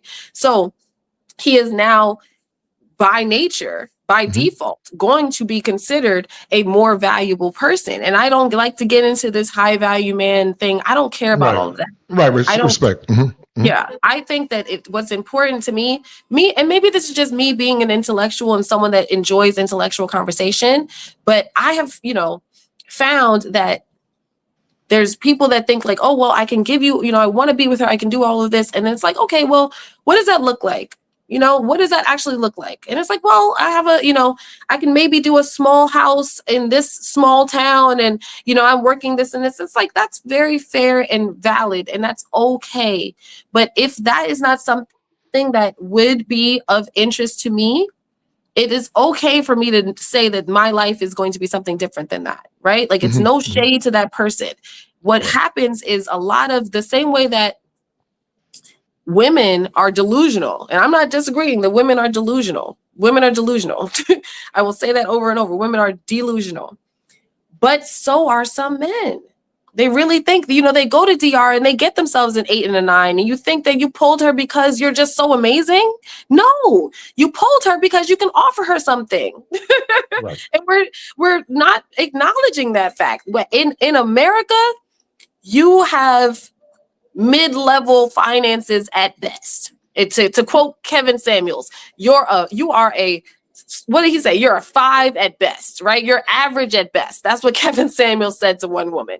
You're average at best. In America, you're average at best. You hop over to Cuba and you have citizenship in the greatest country in the world to offer, all of a sudden you're a high value man. So let's not conflate those two things. The question is, could you pull her if you were a Cuban, if you were coming from the same means as her, right? If you were offering her the same life that she already has, you probably couldn't. That's why they're not going for those men. It's not necessarily because they're all such terrible guys, even though, yes, some of them could be awful. But the reality is, this is that next step up. And this is why I was saying earlier that we're seeing a lot more Black women dating white men. And I have to be honest about that, situation, because it's like, for a Black woman, especially a Black woman that is, college educated, whatever the case, that has, I don't want to call them accolades, but, the tiers, if you will. Black men could say, oh, I don't care about those things. And then you turn around and this white man's like, yo, you're amazing. I don't know why everyone's passing you up. I don't know why the men on my level aren't interested in you, but I want you. I will scoop you up. Right. And it's the other way for Black men. Black men are like, well, look, I'm a Black, I'm a valuable Black man. I want a woman that's going to be, a good helpmate to me, that is going to submit, that's not going to argue with me all the time. And I can't find that within Black women. So I'm going to white women because they see the value in me and they're happy to give me what I'm looking for. But at the end of the day, what's happening is there's just this disconnect that's there. We're not finding each other on our same levels. Is what I think. Yeah. And listen, I do respect that. But let me add some nuance to what you said. And I'm loving the conversation. I love this. I love this conversation. You're fiery and passionate. And I love it. I love the fact you speak truth. You speak how you feel. And I'm going to do the same thing. But you're right. But let me say this. I've always said in the past, and I'll say it now, men understand that when they travel abroad, that women have game. I always tell men that if you're a sucker in America, you'll be a sucker abroad. I say that all the time. I've always said it for the last 5 years. We understand that there's a percentage of women that only want to use you for green card, but I also think it's a cop-out that women use as an ego defense mechanism to give a false narrative that every man that traveled abroad and all those women want green cards. I don't think that's true. Are there some that would use men for green cards? Yes. Just like there are women that travel abroad, there are immigrant men that use them for green cards. It goes both ways. I've seen it both ways. Let me share. Marion, I know a woman that I went to high school with, and she was a PhD. She was a doctor, but I had a friend of mine that liked her. She got all these degrees. She married an average Brad, an average white boy. But when it came down to the brothers, she didn't give them the time of day. So it's almost like, are there white men that want to rock with Black women? Sure. I don't have a problem with it. If a Black woman finds love with a white man, go for it. I don't have a problem with it because I'm not beholden to race loyalty. I tell black men to go where you're celebrated, not tolerated. The problem is when black men say, I want to do what's best for me, then all of a sudden it's a problem. And I don't care about if a black woman find a white man or another man from another ethnicity is going to love her and support her, fine, do it. But look at Sherry Shepherd. When she got with that white dude, he was basically a bum in my opinion. He was an average guy. But those same average black men got to catch hell and jump through hoops to get with women that have status. And that's very hypocritical to me because in my mind, they're looking down on those men. So you're correct. There are some women that use men for green. I will completely agree with you. And I will only counter with look at Serena Williams because it goes both ways. We have this Serena Williams. Serena tried her hardest with black men. You understand? She begged black men to love her. She was trying anybody. And then she gave up and she found her nice little billionaire and she said, that's it. I'm going to give him this little, this little halvesy baby. And I'm going to take my Ozempic to fit in. And she's just off the rails right now. But she went. Yeah, she's off the rails. You're right. She did not. Eve, look at the rapper Eve. Like, I got to say, I don't disagree with you. It actually offends me when I see, and let's be clear. If we're going to talk about somebody accepting less from another race, then we have to acknowledge black men, because you will see a black man walking around with the most basic looking Becky you've ever seen in your life. And he'll be happily married, giving her a bunch of kids all over the place with her, posting her on their social media, etc. And yet, the receptionist couldn't get your time. Well, I mean, listen, I got brothers in my circle that are blue collar, educated brothers, and they'll give the decent sister chance. Like I got a daughter, she's at State, she's at NC State. Shout out to my girl Z. She's a virgin. I'm raising to be a godly woman. And actually, I got a sister, a friend of mine. She's a therapist like myself. Her son is 6'5", and he's a virgin. And I'm gonna try to hook them up. I'm trying to go back to the old school. I think you should. Right, because I want my baby to get the best. I want her to get the best of the best of the best, because I consider her a 5-star chick. But I think a lot of times, Marion, we don't build our boys like we build our girls, and then we complain about on the back end. Dr. Jawanza Kunjufu wrote a book called The Conspiracy to Destroy Black Boys, and then also when I was doing my seminar work in graduate school, we talked about the school to prison pipeline. We say black girl magic, black girl rock, but who's saying black boys rise? So we don't build black boys, but then we get crazy when black boys are reading at 3rd and 4th grade reading levels. But yet you got these women that get with these dusty men that make all these babies. Some of these men, they knew they were dusty. They didn't give the average brother that was a good guy. He was an educated lame. He was boring. But then once they have all these kids, then all of a sudden, I remember I went back to my class reunion, Marion, and some chick told me, a big back said, I liked it at you. I said, no, Heifer. I said, no, Heifer, you didn't like it to me. I liked it. No, you didn't like it to me. You got a big back now and got a bunch of damage and baggage. You can't get with me. I'm sorry. And the crazy thing is I had very high standards in my 20s, very high standards in my 20s. But let's talk about that. Right. Let's break this down, right? Because this is something that I talk about a lot. Well, not on my socials, but within my friends group. Right. What happens, the reason that women are going for the bad guy or the dusty guy or something is because he's more masculine. That's just a fact. A lot of these men, and I say this to my men that are good guys too, my friends that are good guys, you are not standing firmly in your masculinity. The women that are looking and interested in the bad boy, et cetera, the whole reason he's considered a bad boy is because he does what he wants. He doesn't take women's opinions into account. He does what he wants, and women can't figure him out. And so they like that. They're attracted to that. The reality is what we're seeing walking around us is a lot of men who have been squashed by the feminist movement, squashed by this ideology, promoted to women like, oh, you just have to be a paycheck. You just got to make sure you're taking care of me and this. These men have been tamped down to stuff down their masculinity. But if they let that rise back up, if they stand firmly in their masculinity, if they say, I am a man, I'm going to make decisions, I'm going to do, I respect you and I'll take your opinion into account. But if you start acting crazy, I'm not afraid to leave. Oh, I agree with that. You're right. I agree with that. That's true. I agree with you. You're 100% correct. Yeah. I agree with that. So that's You're why right. they don't want them. You don't want, Yeah, and it's not even about his job. That's why, because if we're talking about the job part, let's be honest, women will go and date a Amazon delivery man if he's a thug. Right? Like, I don't know a better way to say that. But if no, he's you're right. You're right. booger, You're right. yeah, You're right. because it's masculinity. So what like, again, conservative values. Men should be masculine. Women should be feminine. Those two things are perfect together. That's why God designed it like that. And when we try to fix things from the outside without starting with that core thing, this is where we have this disconnect. It's going to be impossible to do.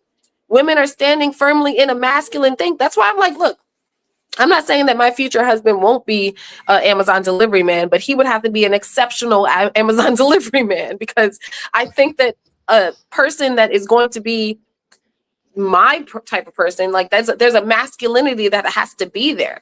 But masculine men aren't people that just take whatever life hands them, right? Like they are go-getters, they're seekers, they're hard workers. Being like masculinity encompasses all of these things. Well, listen, there's some truth to what you're saying. I don't. You're right. But I think the problem with that assessment is that you can't blame a generation of men that were raised by their mammies, and they didn't, because women can't teach men how to be men, and they got with these bad boys that they like. Because I do agree with you 100% that men need to stand firm in their masculinity, and then not you, but then people say, well, why these boys are not masculine? Well, they never seen masculinity. I was a former special ed teacher. I worked in law enforcement for 9 years. I did 2 years as a mental health CEO. I did 7 years with the Department of Juvenile Justice, working with adjudicated youth. They all have one thing in common. They're overly emotional men that happen to be simps. Yeah. And there's a clinical concept called introjection. Introjection says that I identify. Introjection says that I tend to identify and internalize the talking points of my mama. And because of that, I compromise my masculinity. And what I teach men is that you have a God in you. And not only do you have a God in you, it's similar to what Jesus asked Nicodemus when he was on the road to Damascus. He said, Rabbi, teacher, he said, what must I do to enter the kingdom of heaven? And Jesus told Nicodemus, you must be born again. I would tell the black man that if you want to quality woman, you need to tell her she must be born again. Because I would argue that most are not fit to enter the kingdom of a masculine man. I do agree with you about men need to start standing firm in their position and start telling her no, and that women are attracted to masculine energy. I agree with you 100%. I won't disagree with that. But here's the problem with that. When black men travel abroad, sometimes to Japan and the Philippines, those average guys are just average men. And those women still love them and acquiesce to them, and they don't have to do all these theatrics to get the honor and respect of a man. So some would say it's hyper-masculinity. I don't know.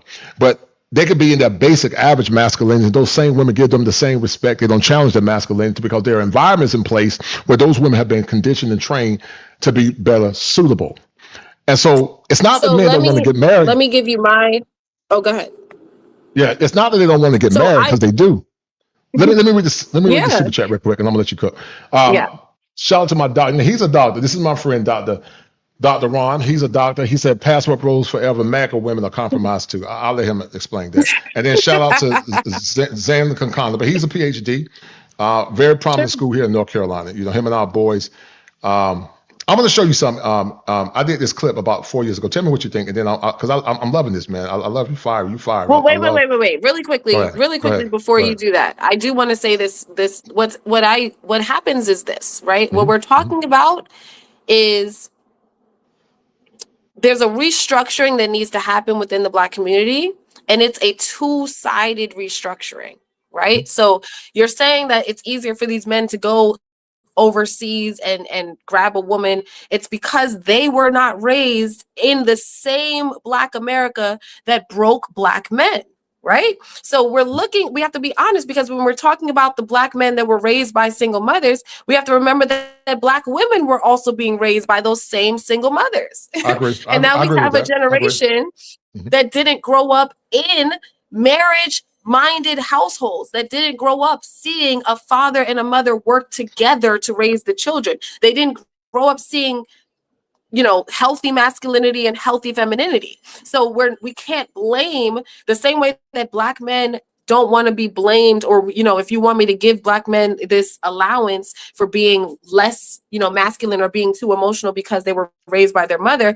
you have to also give Black women that allowance for not having the self-respect that would have come from being raised by a good father. That's why I'm so different. I had a great father in my life. And even then I still had to go out of my way to come to meet Christ. And I will say, like, I will say that over and over and over.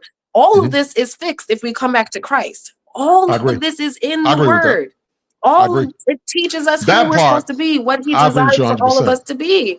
So I agree 100%. Right. Until we do that, we're always going to have issues. But I think that it's unfair.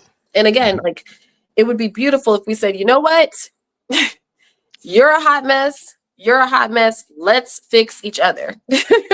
Instead of me going to white people and you going overseas, let's find a way to tolerate and have patience with each other. One of my first posts that ever went viral, it was just words, and it just said, Black men deserve patience from Black women, and Black women deserve patience from Black men.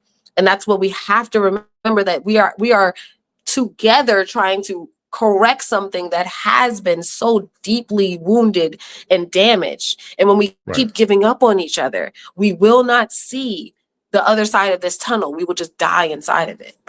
But see, here's, and I love what you said, but here's the problem.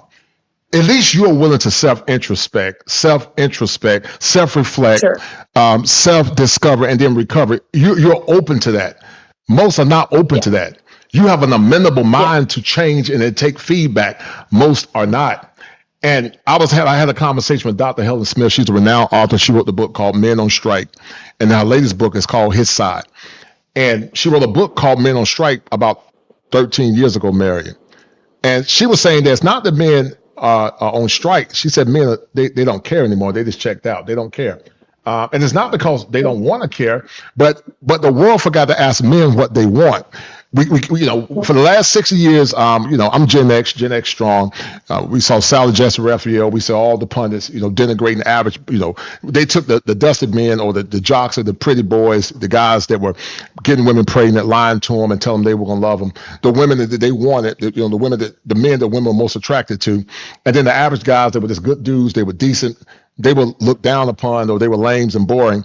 And then 10, 15, 20 years later, where she got a bunch of bodies and, you know, she got a bunch of kids, and all of a sudden, you know, Black men are not doing what they're supposed to do. I take great umbrage with that, because I've seen it and I saw it myself. And so it's not the Black men. I know they love Black women. The brothers that travel abroad, they're not dealing with they're dealing with Black women from the diaspora.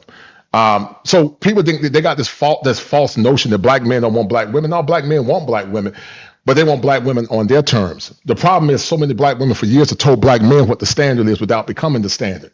And a masculine woman don't tell men what the standard is. That's very masculine when you try to tell a man what the standard is. You become the standard and let your femininity be a compass that will corral that man into a good relationship. No woman gonna tell me what the standard is. You're gonna become the standard, because I know what my worth is. I know what my worth is. Even if I was a UPS driver, or if I was a bum on the bridge, I know what my standard is. Okay, but really quickly, I need you in this moment to understand that this is a masculine mindset. This is what so many of these men are missing. Right, respect. This is my entire point. A man, a UPS man, or, you know, an Amazon delivery, or what? And I'm only saying that because it's a very easy job to get. There's no shade towards that. There's nothing wrong with that. You know, I used to joke, like, I don't leave my house, so my husband's probably going to work for UPS. That's the only way I'm gonna meet him, because I literally am home all the time. So there's no shade towards the delivery men, but saying, like, self-confidence is part of a man living in masculinity, and self-confidence is a part of a woman living in femininity, right? Having the self-confidence to know that I don't have to be hard, I don't have to be rough, I don't have to be loud to get my point across, I don't have to be disrespectful to someone to get them to respect me, right? That's a self-confidence that women need to embody as well. But for men, like, a lot of them don't know this about themselves. A lot of them don't perceive themselves as valuable. A lot of them don't perceive their opinion as worthy of being heard. And again, that is looped in with the femininity or feminist movement that really ruined everybody, right? No, I agree with that. Yeah. Completely agree with you. I agree with that. When we're talking about who will be happy, like I really think a lot of single men, and I have to say this, that's the one thing. These numbers out here heavily favor the men. Yes. So if a man is single, there's a reason. It's either because he literally is crazy and weird, or it's because he is not going for the women that are interested in him. But it's not a question of whether or not there's enough women. That's not the question. Right. No, you're right. If 2 million black women got married today, if every black woman got married, there'll be 2 million that would be single without a husband. And by 2030, it's going to accelerate. It's going to accelerate marrying by 2030. Exactly. Men are going to be singing that song by Patti LaBelle, On My Own. They're going to be singing that song by Patti, On My Own. I'm telling you. But I'm loving the conversation. I love your fire, man. I like that Brooklyn fire, man. I love it, man. I love it. I love it. I love it. I love your energy. I'm going to show you something. I hope it don't fall off. This has been extremely good. I got to bring you back again too. I love your energy. Man. I hope you come back. But I love your energy. All right, no doubt. All right, hold tight. All right, so you and I talked about systemic racism. So the quest with systemic racism is that black people were successful in spite of. It doesn't mean that it didn't happen. It doesn't mean there wasn't redlining. It doesn't mean that there were not systemic barriers in place. But the problem that some people have with like I said, I am conservative. I did vote conservative. A lot of the brothers that you're listening to, they voted for Trump. A lot of the brothers in my panel tonight, they voted for Trump, believe it or not. I know a lot of people don't believe it, but they voted for Trump. But they didn't vote for Trump because they saw Trump as the panacea. They just thought Trump was policies that make a lot more sense. Yeah. So I'm gonna read his that in a minute. But anyway, so historical systemic racism, no colors allowed, jobs, whites only, whatever. What do you sometimes cringe where some conservative people minimize the impact of historical systemic racism? What do you say about that? Go ahead. Yeah, for sure. It does frustrate me when people just pretend like history doesn't exist. I feel like that's just silly. And it doesn't help us to ignore that or to try to dispel that, right? But I will say that I'm right down the line. I'm right in the middle of this debate, because as much as we definitely had systemic racism, we also had a lot more wins than people tend to celebrate, right? And what frustrates me about that is when we perpetually focus on the hardships or on the difficulties, we don't talk about the wins. So I agree for with instance, my own grandfather, my father's father, there's a park named after my family in Charleston, South Carolina, where my dad is from. Because my grandfather petitioned the city, went around and got, hundreds and if not thousands of signatures of the residents there, and petitioned the city to bring dirt, paved roads, electricity and plumbing into their neighborhood, right? And so again, this is not me saying that systemic racism didn't exist. Obviously it did. But it was something that portions of us did get over or get past or push past. And also, I believe that every single person, I've said this, every person, every ethnic group, every being, every human has something that they have to get over and get past, and something that they either push through or they allow to slow them down and stop them. So again, I completely agree. I'm a real estate agent by trade, so I know all about redlining. I know all about steering, etc. But I also look at it. I look at it the other way around, right? Because what happened once we got rid of redlining and steering? We got gentrification, right? Because the moment that we said, "Oh, well, it's not fair to separate people based on race," it's like, okay, cool, let's remove that law, and now who can afford whose neighborhood more? Is it more that Black people can afford to live in the white neighborhood? No, it's more so that white people can afford to live in the Black neighborhood, or can look and see those Black houses as cheaper and potentially worth developing, right? So we got these things that were changed, but we also didn't realize how much was actually because of us being othered. We had each other and we focus on each other. So when I look at things like, oh, well, you couldn't get a loan, completely agree. And that's messed up. You couldn't get a loan. Could you find a way to raise that money within the community, right?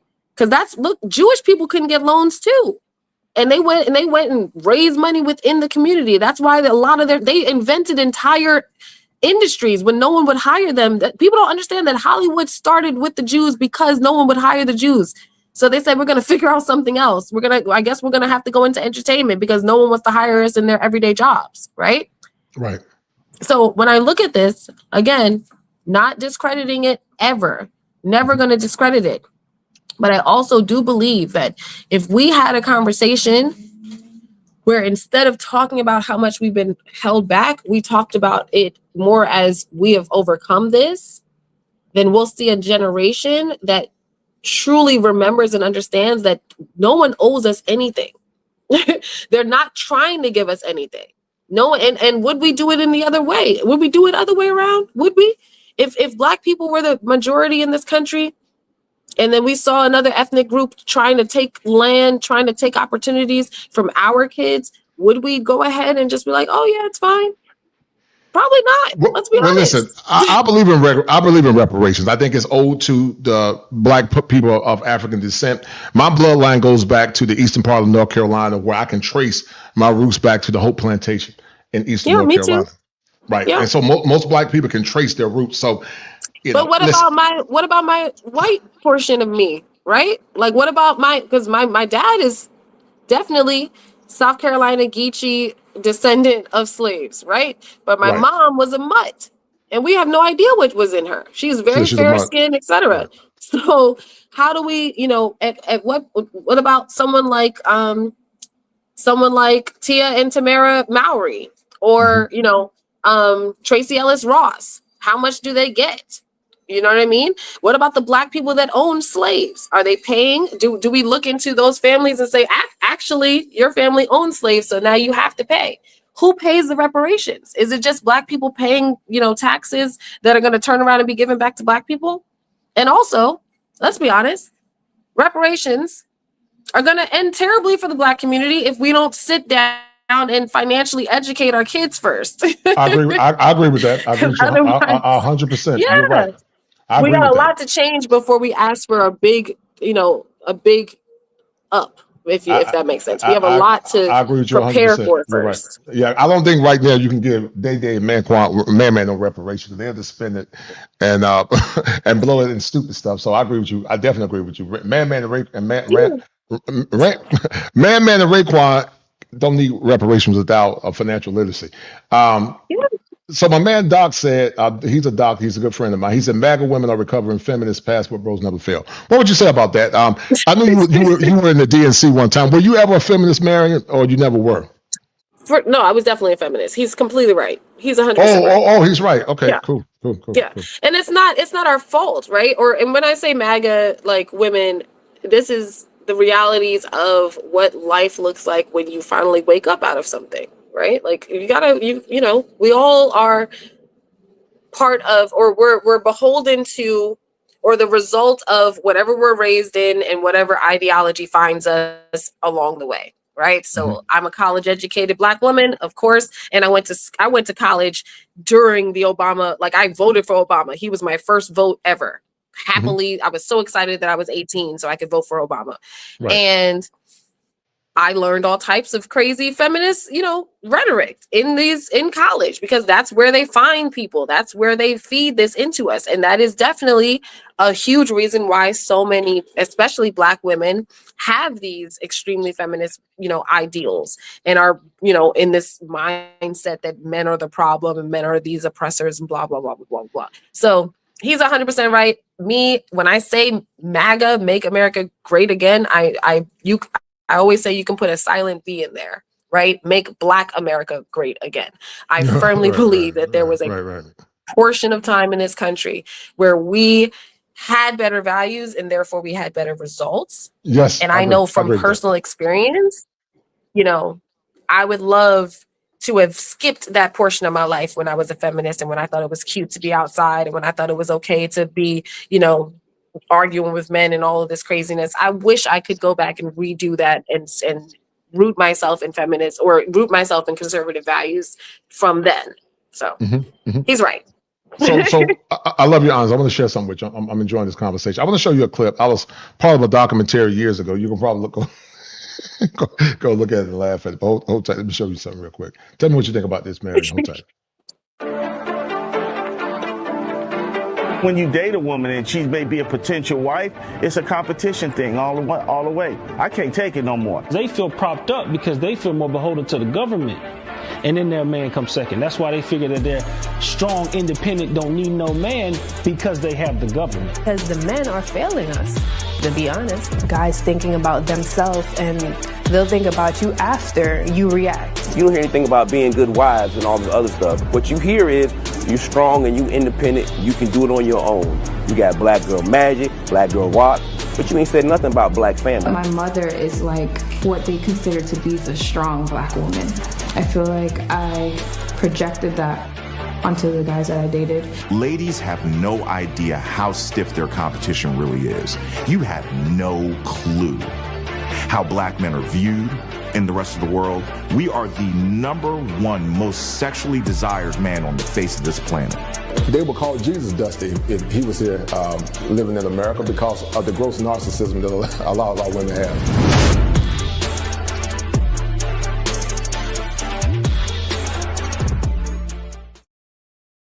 I did this documentary about 3 years ago with a brother from New York named Al Grease. That's my homie. He's from New York. And let me tell you something, Mary. I'm loving this conversation. Here's what a lot of men are afraid of, and I love your honesty. I love your honesty. Trad cons versus trad cons. I'm gonna explain what I mean by that. You got traditional conservative women, and then you got traditional conservative women that are really charlatans. One of the biggest fears that men have is that the women that are trying to say they're traditional and conservative, they're not really conservative. They're just in survival mode. I'm not saying that's you, but there are some that have done that. I think some believe the Candace Owens is like that, even though she married a rich white guy. Not in survival mode, but a lot of men's greatest fear is that women that call themselves traditional conservatives are not really conservative. They're just wearing a veneer because they're in survival mode, not you. How would you respond to that? Well, I guess I would have to ask you I need you to dive deeper. So you're saying that like what would make the okay. The question is, right, like are we saying that conservative values means that women should want to be stay-at-home moms? Like is that in your mind what conservative values should equate to when it comes to women? No. Well, that's a part of it. I'm just talking about the whole veneer, the whole nuance. I mean, the whole ambiance of women that are what some men call chameleons. They're not really traditional conservative women. That's why I gave the preface, traditional conservative, trad cons versus women acting like they're conservative, but they're really it's a con game. That's what I mean by that. Okay. Traditional women that are really genuinely traditional women that were raised right and they're trying to serve the men versus women that maybe were recovering feminists that are acting like they're traditional, but they're not. It's just a grift or a hoax or a heist for whatever reason. I'm not saying that's you, but how would you respond? No, I'm hearing you. I haven't considered that. So I'm actually I'm processing. I think that's a fascinating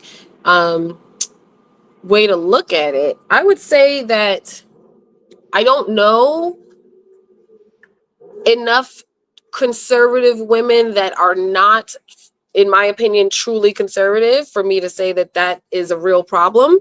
But I also can't, I won't dismiss a man's lived experience, right? If he's saying look, I try to find me a conservative woman and then next thing I know, she still wants to be out with her girlfriends all the time, or she's still arguing with me about everything, or she's still, doesn't want to let me lead or whatever. I don't know enough people for me to say that that's a real issue. I think that it's so this person, I'm going to say this because it's just funny and it fits. This person underneath a comment or underneath a video, I saw a video of somebody that had come to Christ, right? It was a woman that had come to Christ. One of the comments said, a hoe's final form is a woman of God.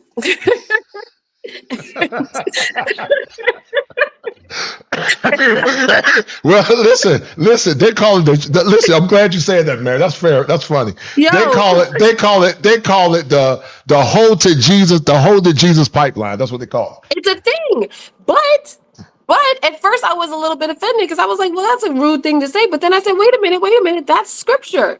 Because look at Rahab, right? That is scripture.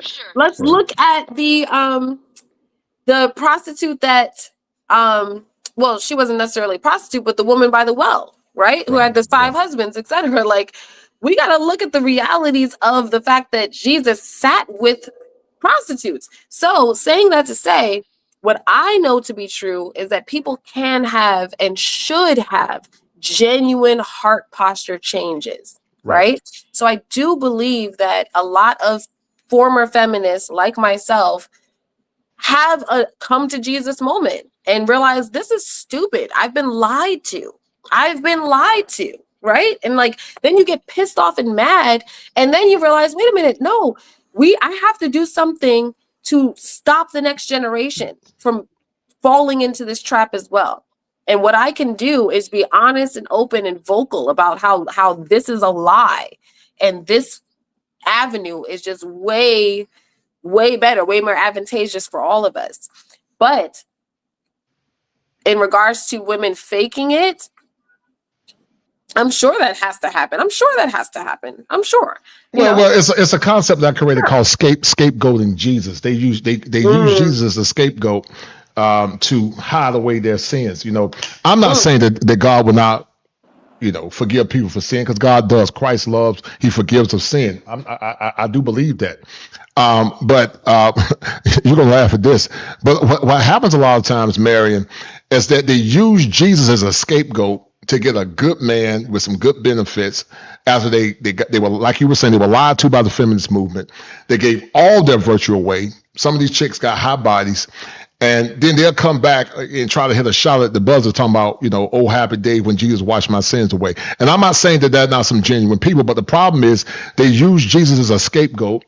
And I was once a superintendent in my church, and they try to make good men and make bad choices feel bad and marry these women. Just like I don't believe a woman should wife up a man that got a big stomach, he's geriatric, he messed his life up, and now he wants a young, pretty woman to marry him. I don't believe that man deserves that woman. You messed your life up. You don't deserve a woman like that. You don't have no ambition. You're a bum. And you just want a woman to come take care of you after you hoard through a bunch of women in your 20s. I don't believe. Come on, talk about it. Right. I don't believe that kind of man deserves a good woman either. But a lot of times, and you're going to laugh at this because I am a comedian, those women go and say, oh, the Lord, and we know Jesus forgives, but is she genuinely saved? Because I jokingly say this. I say your soul might be saved, but your box is still a sinner. That box is still standing in need of prayer. That box is to go to the altar because that box is still a sinner. Jesus Christ. That box is still a sinner, Marion. It's still a sinner. And then you said it's not the alabaster box. It ain't the alabaster box. It's the Popeye's chicken box. That's what it is. Because they been in it, Raekwon.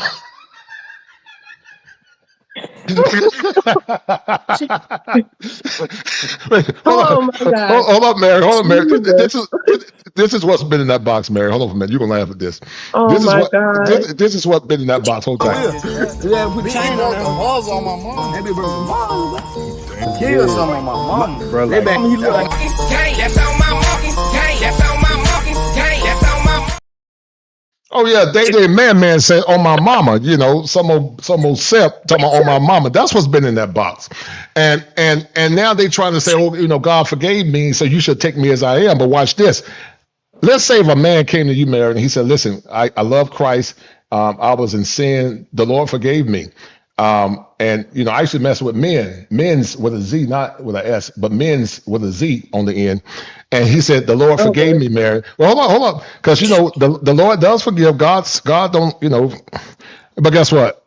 Marion being the woman that she is, if a man came to Marion and said, I don't like men's no more with a Z, you're not going to take that man serious. You're going to look at that man and tell him, you need to go talk to Jesus. Not gay no more. I am delivered. I don't like men's no more. I said I like women.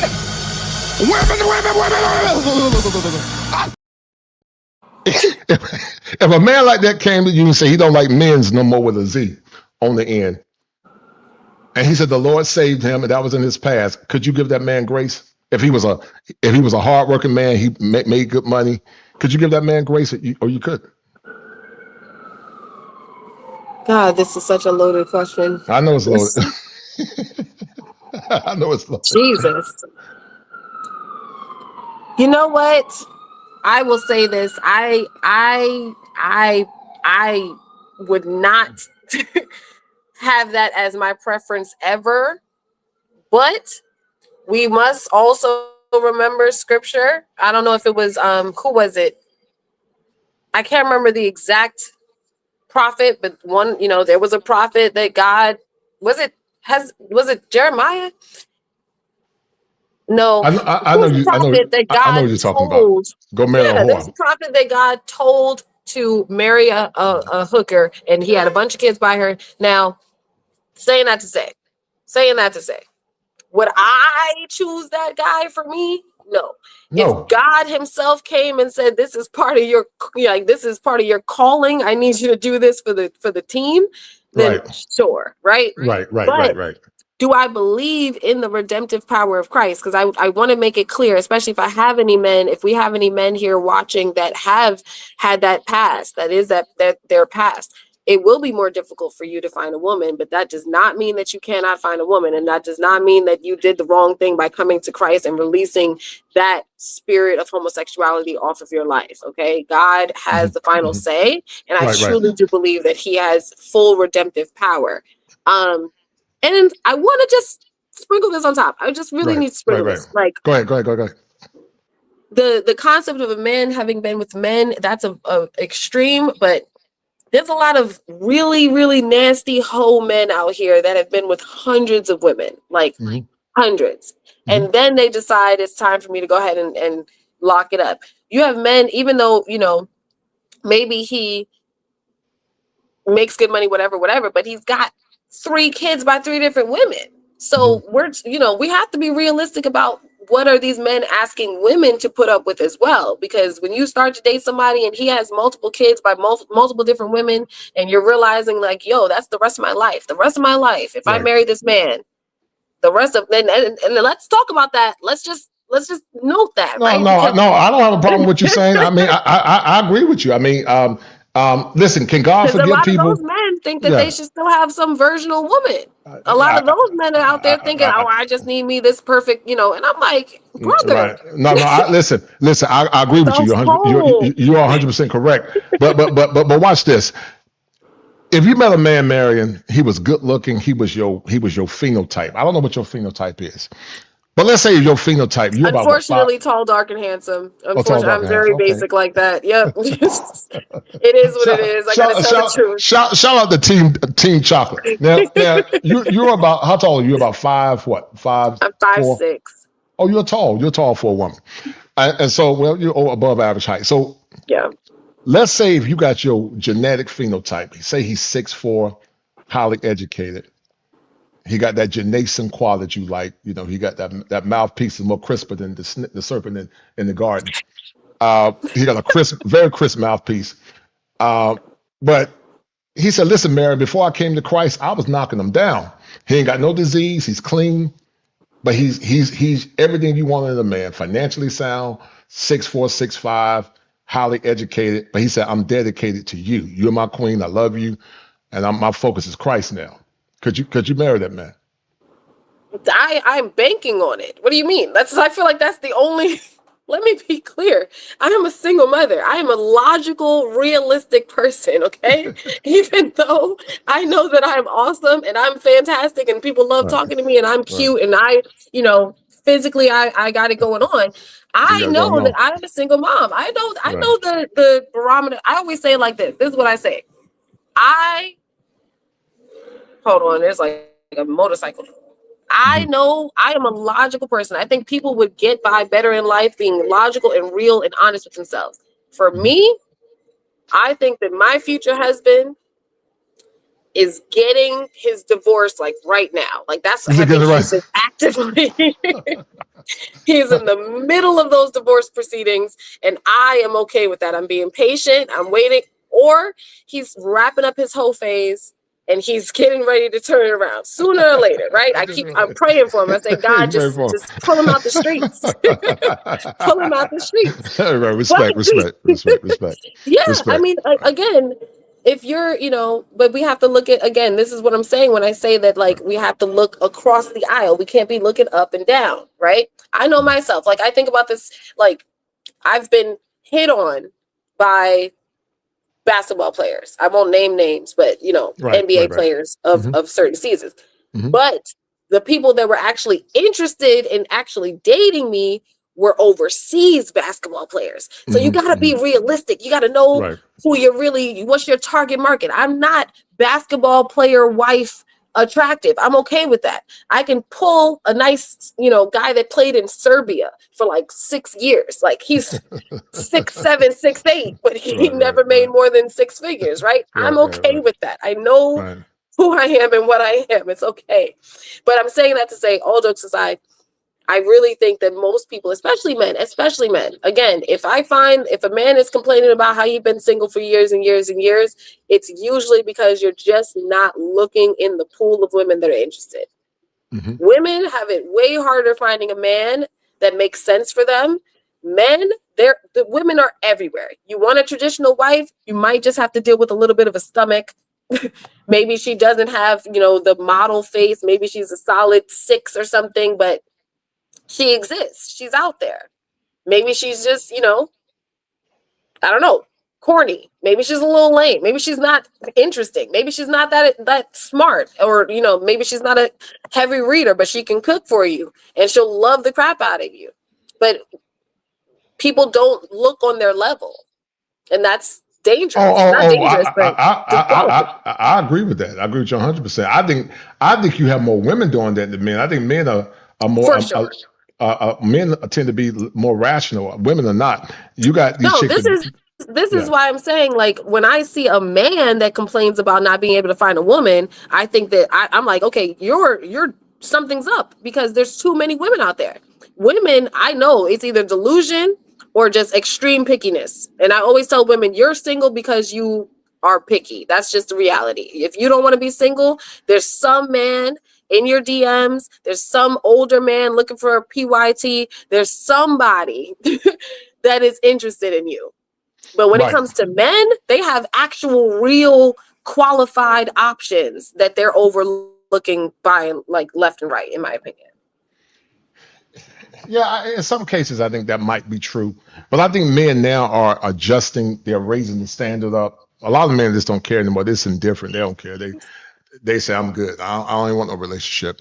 And a lot of times the women that they want, the ones that they really want, Marion, is that they tend to have a feminist worldview, where they challenge his masculine authority.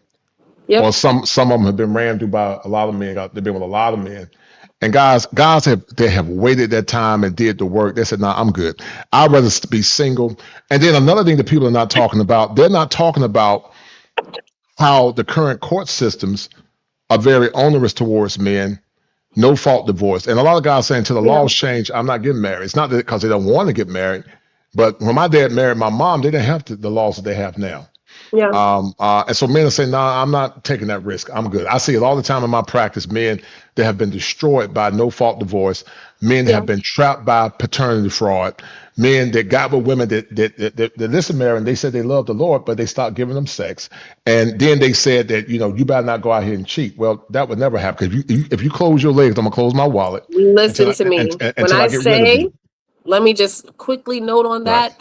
I firmly believe that if a man is not getting some from his wife, that is grounds for divorce. I totally agree with you. Yes, ma'am. I totally agree. Now I'm gonna be honest with you, Mary. You and I grew up in the holiness church. They would say, "Well, that ain't scripture." Well, listen, it sure is scripture. What you mean? I think. Well, Paul said that. Right. I agree with you on the grounds of abandonment. And they might say, well, the Bible's talking about physical abandonment, but when you're a derelict in your duty as a wife, you've abandoned your duties as a wife. Exactly. That's part of the duties. It's right there. It says, do not withhold yourself from your partner on both ways. Right. Paul wrote it in there. Your body is not yours. It is your spouse's. So for you to be withholding these things, especially, and this is another thing that I say, like, I feel like a lot of these men are not standing firmly in their masculinity, because I agree with that. I agree. If you're standing firmly in that, there's not this isn't a conversation. I really feel like that. I feel like this is not a realistic conversation. A man would be like, look, I'm not afraid to leave. A lot of women will just, withhold because they just don't think that man's going anywhere. And then that's true. He goes somewhere. And then they want to act shocked. They want to be the okay, let me actually really quick. This actually ties into what I'm saying. Mm-hmm. I think a lot of men get with these women that don't actually like them. Let me be I agree with you 100%. They get with women totally agree. See them as a security blanket. Yes. Right? You're right. 100% You're my correct. security blanket. You just, you're a provider, so I'm going to get with the provider and he's going to take care of me. He has money, but I don't like this man that much. I'm not attracted to this man that much. I'm not that into him. So then once she has you, she starts easing back on what she was giving you, because she don't feel like she needs to anymore, and she didn't like you that much. Very true. And a lot of these guys, a lot of these guys, if they were to be honest with themselves and say, you know what, let me go ahead and let go of the baddie. I'm not going to try and get the baddie with the 30-inch bust down and the BBL. I'm going to let her go. But I will go ahead and pay more attention to Tammy sitting over there in accounting, who always brings me hot coffee because she knows that I like my coffee hot. She's gonna make sure you're taken care of in the bedroom. You understand? But I think a lot of men would get with Tammy, but it's hard to find Tammys. I don't think there are a lot of Tammys. Tammy's everywhere, bro. You think so? I don't know. I don't know, Mary. I don't know. Maybe I'm not okay. Maybe your circle of women. Maybe you saying I don't know. I think if there were more Tammys, because you're right. There are men that go with the ones that got the BBLs and the bust down and the snake raptor claws and the BBLs that stink. And the rejuvenated vagina. That's true. That part is true. That's true. but I'm saying, like, a lot of people a lot of their complaints, a lot of their stuff is because they're just not waiting to actually get with someone that is good for them and that they can actually like back. I think women need to get with a man that they like. I think men need to get with a woman that likes them. If we did it like that, everybody would be happy, because men can find a way to be really into a woman. Like that's just what I've come to see. Right.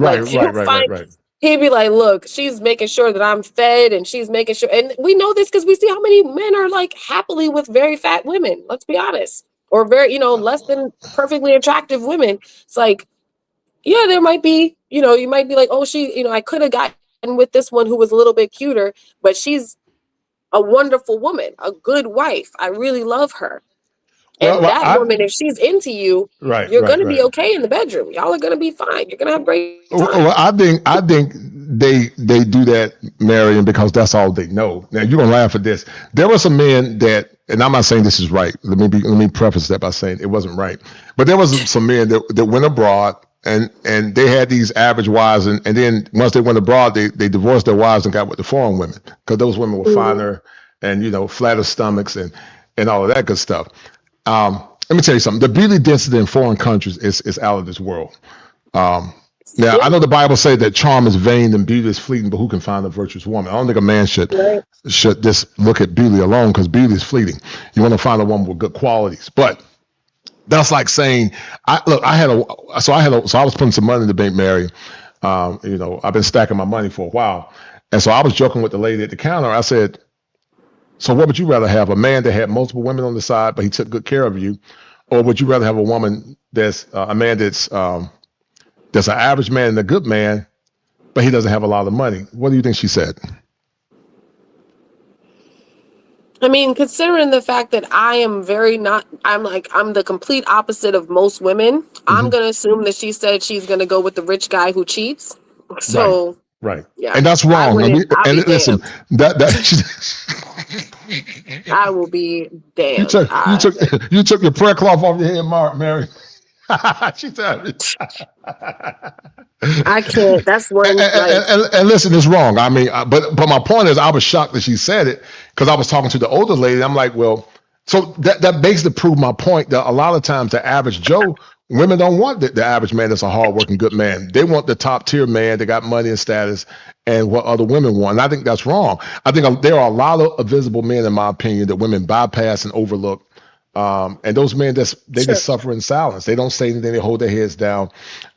And what happens a lot of times when they get older, Marion, let's say she got with an athlete, Dexter St. Jacques. And Dexter blew her back out, and I gave her mind-blowing orgasms. Her toes were throwing up gang signs, or her toes like that witch on the Wizard of Oz. By the time she get with that man, she just seen Dexter. She just seen the average guy as a holdover. She's not sexually attracted to him, and neither is she attracted to him in general. He's just a placard for finances. And many times those women don't give those men sex. They don't give them sex. That man can't perform like the 6'5", 6'8" basketball player that made her toes curl. And so it's not the man's fault. I mean, that's actually something that, I was actually just saying that to somebody the other day. Like what is a huge issue, especially when it comes to women, I don't want to say even being promiscuous. You can't say it promiscuous, but just having sex out of marriage. It's like you're not supposed to do it. You're not supposed to have anything to compare your husband to. That's right. Right? You're and vice versa. Men, we have to acknowledge that men have the same thing. You're right. You're right. I agree with that. I agree with you. Listen, I always tell people that fornication, people always talking about cheating. Fornication is pre-cheating because you're cheating on your future husband, and adultery is post-cheating. So it's both cheating. Some people get on their high moral rock and talk about adultery or fornication or whatever. But if you gave your body to a man that wasn't your husband, you cheated. You cheated on your husband because your body was supposed to be for him and him alone. Some of these same women, after they had all their fun in college, swinging on chandeliers and having fun, they want to give their husbands boring missionary Patrick the Starfish sex. They want him to pay all the bills. You got to pay all the bills, and he's not giving fair exchange because the social contract said it was supposed to be mutual sexual exclusivity. Your husband, him alone. Exactly. All your kids by him, and vice versa. Let's talk about and vice versa. Right? Let's talk about the men's side, because here's what happens. Let's also talk about the reality of this. Mm-hmm. What happens also with that man, with those men that are out here sleeping with however many women and are performing well, etc. What is happening is that because it's so easy for them to get that, they are placating romance or love with simple, sexual gratification. And a lot of them end up with a lot of mental hangups. They're so not turned off to the idea of marriage, but they don't see a value in it because you can get 4 or 5 different women to come over and do all the things that a wife is supposed to do anyway. And I'm not just even talking about in the bedroom. I'm talking about these women will go and, be doing this man's laundry and cooking this man food and taking care of the house and cleaning and go and babysit his kids or something because, he's giving them something that they want. But for him, he doesn't have any need for marriage in his mind. And so if that same man who didn't know that he was going to be, great in bed until he ends up being, having that experience, if that same man had been told by somebody, no, like, don't go out there and sow your royal oats, come back, wait for one woman, make that one woman very happy, everyone would be happier. Everyone would be happier. In the world that God designed, everyone would be happier because no one would have any anything to compare other people with on both sides. And it wouldn't be these men that are saying like, oh my God, just be, sleeping with one woman for the rest of my life. I can't imagine. It wouldn't even be a thought. You would be completely comfortable and happy with the idea of having one wife, one woman forever. Right. And I got some clips that you had, and this is getting good. From rational ladies like your grandmother and your great-grandmother to hoflation. Hoflation is a term that I created. I didn't hear nobody talking about it. Until I said it. And I'm being honest, bigger content creators, I never heard the term. I had a friend of mine named Peaceful Life, and he was talking about relationship capitalism. And so hoflation basically said that average subpar woman with a bunch of bodies think they deserve the top tier men or the best of men. And now they want to charge a man a hoe tax. That's another term that I created. They want to charge him a hoe tax where he got to pay more for less. And what a lot of men are saying, nah, I'm good. Now, if you look at this back in the 60s, Mary, you talk a lot about social dynamics. The percentage of women that had out of wedlock kids was extremely low. It was extremely low. And as you can tell, you begin to see a very sharp, precipitous decline of women having out of wedlock kids by multiple men. And now it's to the point where a large percentage of women now have multiple kids by multiple men. And when a lot of men say, nah, I'm good. I'm not putting no ring on your finger. I'm not marrying. I'm not paying full price for no used cat. I'm just not. That's what a lot of guys are saying. But let me show you something real quick. Hold tight. So I call it the Hopocalypse, and I use Cardi B and Meg Thee Stallion. Yeah. Because AI is about to take over. AI is taking over, Mary. It's coming, it's taking over. And right now, it's going to be a whole apocalypse because according to the Bible in the book of Isaiah, it said there will be 7 women to one man. Yeah, for one man. Am I talking right? Am I talking right? Yep. 7 women to one That man. is scripture. And a lot of these chicks, now I don't know if it was in context of what's going to happen in the end times, but a lot of these chicks don't understand you don't have the power. Listen, back in the day, Mary, from Gen X, average women got with average men.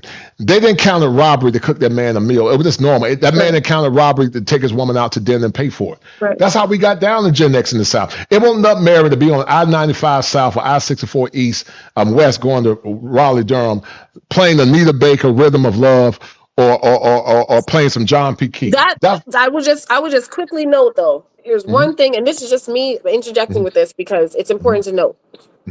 Women are still expected to cook, clean, take care of the kids, but men stopped building shit. And that is a big problem. We need y'all. Like I'm telling you, if men would build something, just go build something. Go learn how to use a power tool. Build something. I'm so serious. You gotta build something because they think that all they gotta do is go to work and come home and that's supposed to be enough. Unfortunately, that is not the reality of what humans, naturally are supposed to work together. My grandfather built their home, built it with his own 2 hands, built the house, right? Like men need to come back to doing masculine things. Can you build? Can you fix things? Can you do yard work? Can you change my tire? Like, do you know how to do? I was having this conversation with a friend and I was like, they were like, oh, well, I might not be able to change a tire, but I have the money to call the person to come out and do it. I'm like, okay, cool. So that means that you're going to get with a wife who says, well, I can't cook, but I can order Uber Eats. No. Well, listen. Let me say this. You're going to laugh at this. I would say that men have built the appliances these lazy women don't want to use. Men built those appliances for those women. I'm being funny. I know what you mean. You mean like literally manually make something. I know what you're talking. I'm being funny. These women aren't cooking, cleaning, or doing laundry. Well, I cook, clean, and do laundry. I don't understand women that don't do that. I think that if a woman complains about doing that for her husband, then that means that her house must be dirty. Because what do you mean you don't want to cook, clean? Are you starving? Are you starving in a dirty house with dirty clothes? Or do you do it for yourself anyway? Because if you already do it for yourself anyway, go ahead and do it for your man. let me tell you something, Mary. I was dealing with a man that was a neuroscientist. He was a neurosurgeon. He was making almost $1 million a year. His wife had all the latest appliances, but she still didn't want to cook. She was always doing what she wanted to do. And I bet she was real pretty, wasn't she? Oh, I don't know. I don't know. I didn't see his wife. I didn't see her. Because he probably chose the baddie that was never gonna cook. That chose him because she wanted an easy life. But watch this though. But a foreign baddie, if a man make that kind of money, he can get a baddie. She will cook, clean, and do everything the man asks her to do. Listen, a man got a foreign baddie, and she'll be more than grateful to do everything that man. Because in foreign countries, the women are trained like you were raised, right? But a lot of women, they're not trained to cook and clean for the men. They don't. Absolutely, completely agree with you. But also, again, these foreign women, they are coming from a place where the men just have less. That's just it. Because here, let's talk about it. You're not going over to Dubai and pulling a baddie. These men are going. They're not going to Saudi Arabia where You're not competing with the Saudi Arabian long oil money. I agree with that. You're not pulling those girls. I agree with you on that. You're right. You think that because you can pull a Dominican, that means that you're doing something? No. If you want to impress me, go pull one of these women that is used to dealing with men that have a bunch of money. If you can pull her just based off of your personality and all of that, then maybe you're about it. But the reality is, it's a value exchange. That's just what it is. Well, you're right, but the problem in America is that it's not fair exchange. Most solid dudes, in my opinion, are not getting fair exchange. In my opinion, I'm not saying that they're not diamonds in the rough. Some decent sisters out there that are good women and they're uncovered gems. I call them uncovered gems. I believe those women do exist, but I would say in balance, because this brother here, he's a doctor. We're gonna have a show tomorrow. He's a literal doctor. Him and I talk all the time, professional brother, and we talk about it all the time. Now I've been with my wife for 30 years. But if I was a single man again, I'm good. I'm good. No, I'm good. I probably never do it again. She would have to be an exquisite woman to meet my standards if I was a single woman, a single dude again. Because this brother, he's and a then PhD. again, like if you're saying that, then says look at what you're saying. So, and I say this with respect. I say this with deep love and respect. How old are you? Oh, I'm 54. You're 54. So what would be an exquisite woman in your mind? Okay, an exquisite woman. But see, watch this. Men gain their value. At 54, I could get a woman 20 years or 30 years younger than me. You can get a woman because you have money and you already seem like you have some status. No, listen, hold tight, Mary. Hold tight. Y'all are delusional. Hold tight. Do I have money? Yes, but it's more than money. It's that Janayson quality that I have. I understand that money is a component that women look for. I understand that, but I'm 6'5", 6'6". That's gonna put me in the top tier above all. I'm 6'5", 6'6". Ivy League adjacent educated. But you're old. And I say that with respect. No. You're old. There's a 6'5", 6 foot guy that's 24 that she would rather be with. But you're missing the point. There is a plethora of women. Yes, I'm 54, but there's a plethora of women that like older, mature, masculine men. Dr. L, he's 50. He's 53. I understand that those women want. And listen, for women to use the argument, they don't want you for your woman money. Every woman want a man for money. Whether that man is whatever. Michael Jordan is 60. His wife is like 44. Jordan got money. Michael Jordan. No, I understand. But my point is, when women use that argument that okay, you're old, that doesn't mean anything. I know guys right now that got wives 25 years younger than them, and they are loyalists, and vice versa. And vice versa, like the reality is women don't have a hang up over age as much, in my opinion. They don't have a most women. If you go to Colombia, my homeboy Dre is 60. My homeboy Dre is 57. His wife is like 30. And I don't know how much money Dre got, but Dre is 57. His wife is 30. Yeah. I'm not disagreeing with you on that accord. What I'm saying is it definitely, it can go both ways, right? Because the reality of it is if you're talking about whether or not your wife could pull somebody even in her older age, she could. It might not be who you're expecting her to go for, but she could find somebody. There's always somebody for everybody is what I'm going with. Yeah. She could definitely find somebody, but she won't find me. But if you amen. But if you turn around and you're telling these men, oh yeah, well you can pull whoever you want. Okay, cool. But if you're at 55 and you pull the 25-year-old and then she's not sleeping with you, you can't then be shocked and surprised and amazed and wondering why. Because that, for you to find in a pool of 25-year-olds a woman who's genuinely prefers someone older versus the women who date older men because of what they can offer them. It's you see what I'm saying with that? And vice versa. If you like these men, you're not going to go for the 25-year-old who's unattractive. So there's a reason that you're going for these people. There's a reason for everyone's going for these people. But I just think that a lot of people, got to be realistic, be honest and real. And a lot of these men, there's as many stories as there are as women. Oh, she cares about me. She likes me so much. She's doing this. And there's just as many men out there. There was a video just now. There's a video that's been viral right now. This older guy flew this girl out and got mad because she wouldn't let him touch her. And he was like, oh, well, I spent all this money on you and I paid all this and you told me to get this hotel and why won't, and she was just laying on the bed like, you can't touch me. I don't care. So the delusion cannot keep going both ways. It cannot keep going both ways. The delusion is Do those type exist? Yes, I'm not against it. You're right. I'm not against that. But the misnomer that a lot of women have, they assume because a man is older, he doesn't have a je ne sais quoi. And I totally disagree with that. Men that are masculine and older and understand game, they don't have problem with women. Are there women that only want that man for money? Yes. I believe an older man dealing with a younger woman should have his money right, his body right, and be in excellent shape. But for them to assume that, oh, they just want you for your money. Well, every woman want a man for money. You got older chicks now that want men for money. You got women my age that want a man for money. But those men are not dealing with those women. They're dealing with younger women. And in foreign countries, they get a better product. That's all I'm saying. Are there women that want men for money? Yes, but I'll every tell you woman wants men this for straight money. up. I will Right. tell you again and again and again.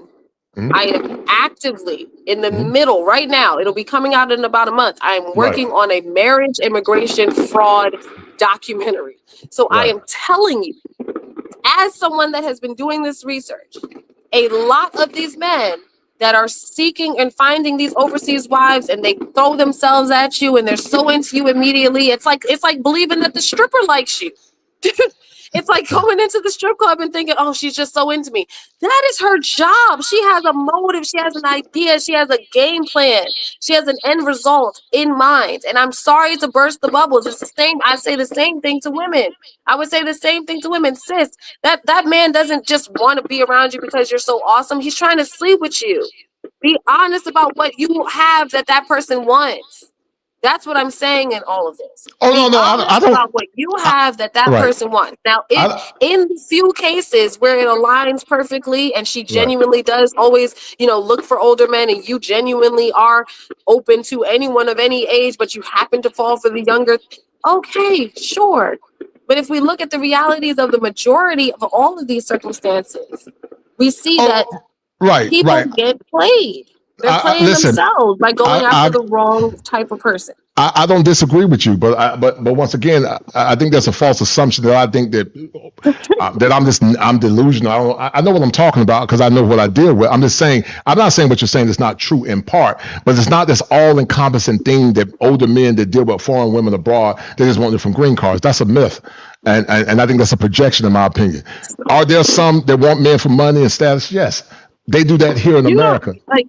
Do you know that there are full websites? There's full websites in other countries dedicated to teaching women how to get an American man. I understand that. Everything you're telling me, I know about this. I've been studying this stuff for the last 4 or 5 years. This brother I'm talking about, he's a doctor. So I'm not saying that it doesn't happen.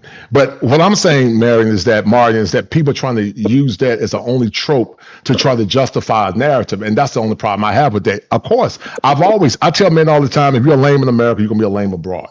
I've always said that.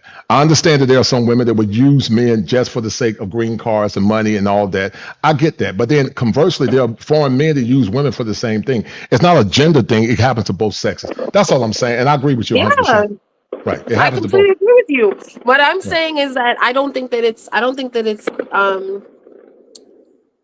smart or fair for us to equate the success that people have abroad with a reality that says that someone is just more valuable there or something like that, or that the other person sees their value more. Can you hear these fireworks outside of my window? Yes, it's fine. I can hear so insane. I'm like, what is happening today? Of all the things, we have the internet disconnecting, we have fireworks. It's a hot mess. Right. Let me play this. I got you in this clip, Mary. Hold tight. Okay. Definitely failed. I think it has actually done the opposite of improving women's lives, because the barometer for improving was shifted away from what truly fulfills us. Instead of being fulfilled by our families, by raising our children, by being a nurturer, God says we are a helpmeet. We are literally created as a helper to someone else. But now we were shifted into being a breadwinner, the go-getter, if you will, the provider. I don't know if you've noticed, the feminist wave started in the 50s, but really took like root in the 70s. And women have gotten a lot angrier. You got women just outside upset. Like, I feel like just really feeling angry. I love my work. I love what I do. At the end of the day, my number one accomplishment in life is being a mom. Feminism to me, like, it really has robbed a lot of women of this fulfillment. This joy is very special to being a mother or being a woman in itself. Over 300,000 Black women. Now this goes back to what I was saying about hope. The hopocalypse that's happening. This is about to happen. I call it the hopocalypse. 30,000 women lost their jobs here recently. What do you think about that and the impact of DEI? 300,000. 300,000, right? 300,000, right? Go ahead. What do you think? Oh yeah, I mean, yeah, that's what's gonna happen. Because again, like it's the same as what replaced men in women's lives, in women's minds, right? What replaced the man? And it was our jobs and the government. So that's another reason that I'm so into, conservative values and into the Republican Party, because the Republican Party says both of those things shouldn't be more important than your family, than your spouse. And especially not the government. The Republican Party is like, nah, let's get that out of here. Like, we need to get that out of here. This government assistance thing, remove it. Go ahead and stay with, the right person. Be together. Make it work it out. So I think it's going to be very fascinating to see. I think that, a lot of the reason people don't talk about this, but a lot of the reason that we have such high achieving women, and I don't think that that's a problem, but I think it works better if it's a 1-to-1, right? If women are going to be achieving high, then men need to also be achieving just as high, if not higher. I do think that we would have a happier society if that was the case within the Black community. So when we have what do you mean by achieving high? Are you talking about educational attainment? Because I don't think that women get to dictate to men what men don't care about. Listen, I'm not against men achieving and men being successful, but there are many good men. God don't look at success based on academic attainment. God look at success based on the heart and based on a man's desire to love his wife and to take care of his family, his children. It's the women that struggle with that, and they try to place these values based on their genetic predisposition onto men. But I say that women don't get to tell men what the standard is. They got to become the standard. Now, if that woman want to get with a man that's highly educated, fine, that's her business. I'm not knocking that. But I think I think the burden of proof is on her, because once again, if every woman got married today, 2 million women would still be without husbands. So they don't have the power to be dictating to average men or decent men what the standard is. That's what my point is. My question, okay, well, one, when you're saying the number that you keep saying, are you specifically talking about Black people marrying other Black people? Yeah, Black people marrying whoever. I'm not against Black women marrying white women. If a Black woman want to get with a white woman, fine. In God's kingdom, God don't seek skin color. So if a Black woman marries a white man, I don't care. When you say that 2 million women would be without husbands, are we talking about 2 million Black women would be without husbands? Yes, 2 million Black women would be without husbands, unless. At that point, then the Black women would go and seek other colored husbands, is what I'm saying. Like, I don't think that we can, forget that we are not the only ones that exist. So no, I agree with that. But let me ask you a question.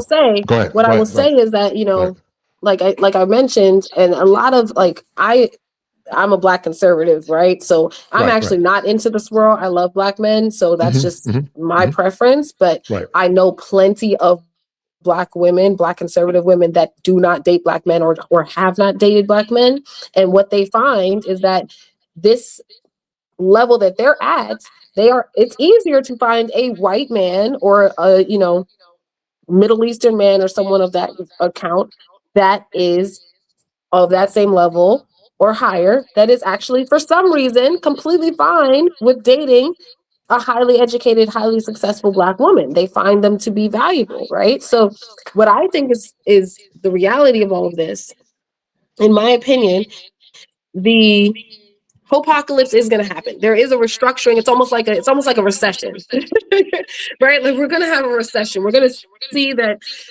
people kind of took out these whole loans, if you will, and thought that banking on, running on their hodom was going to get them very far.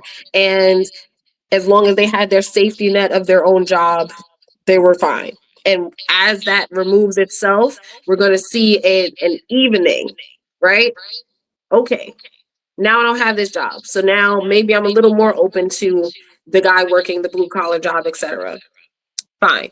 But when we look at what a relationship needs to succeed and to be valuable to both sides, if a man wants a woman who is genuinely into him, they do have to connect on an intellectual level.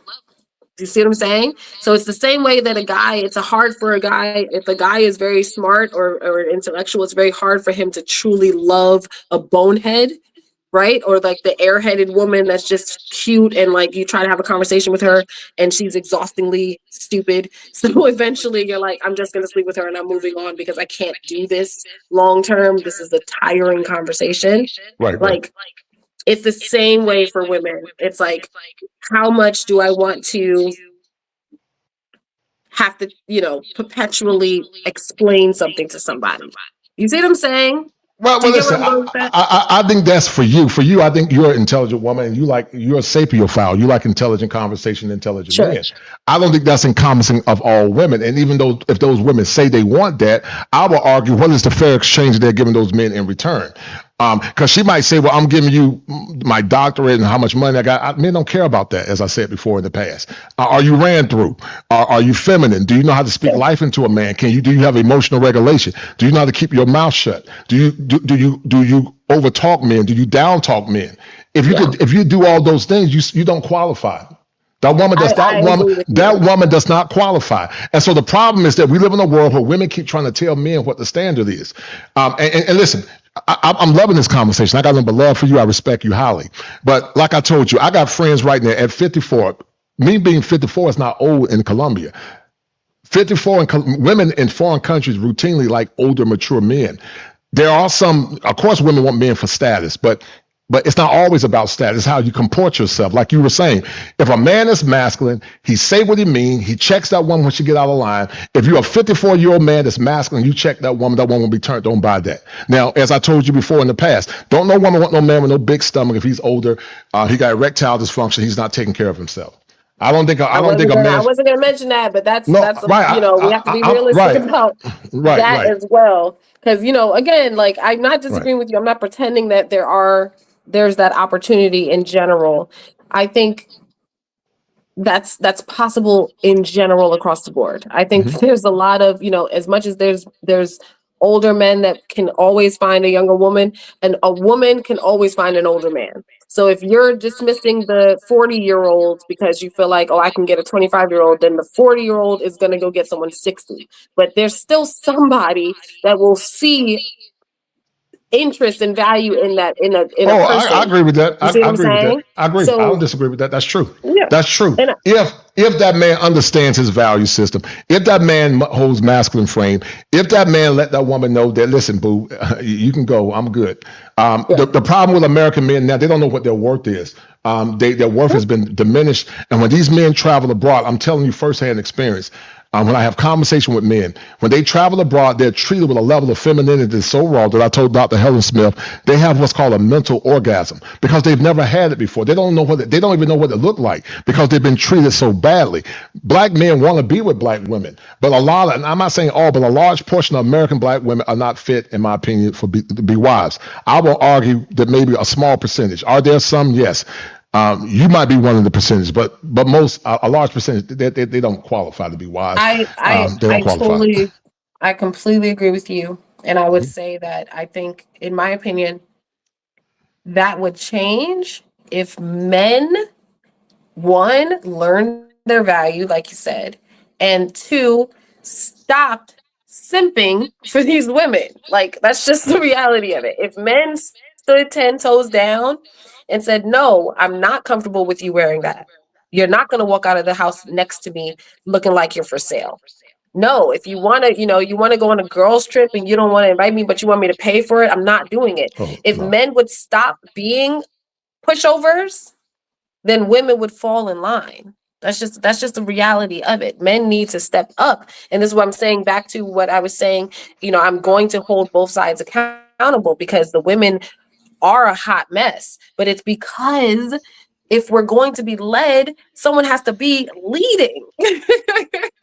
But if we're being led by a look at Russell Wilson and Sierra, right? He's a simp, man. Let's talk about this. This is the stuff that I'm talking about. When we see that this is, people are touting him as this God-fearing man and this man of God, and he's the best guy, and he's the answers to her prayers, but he lets her walk around next to him naked. I agree with you.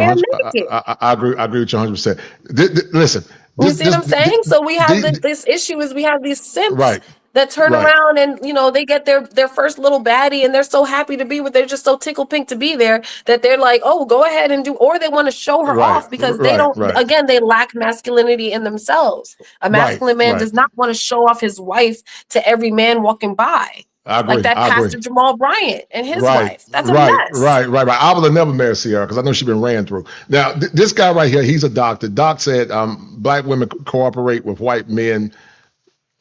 Black women cooperate with white men. Black men no cooperate. Now, I agree with him on that. Like I told you, the lady I know we went to high school with, Marion, she was a PhD.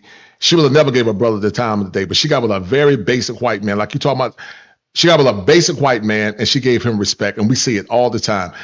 They can be good looking black women, but they'll get with an average to subpar white man and give him more respect than they give an average hardworking black brother.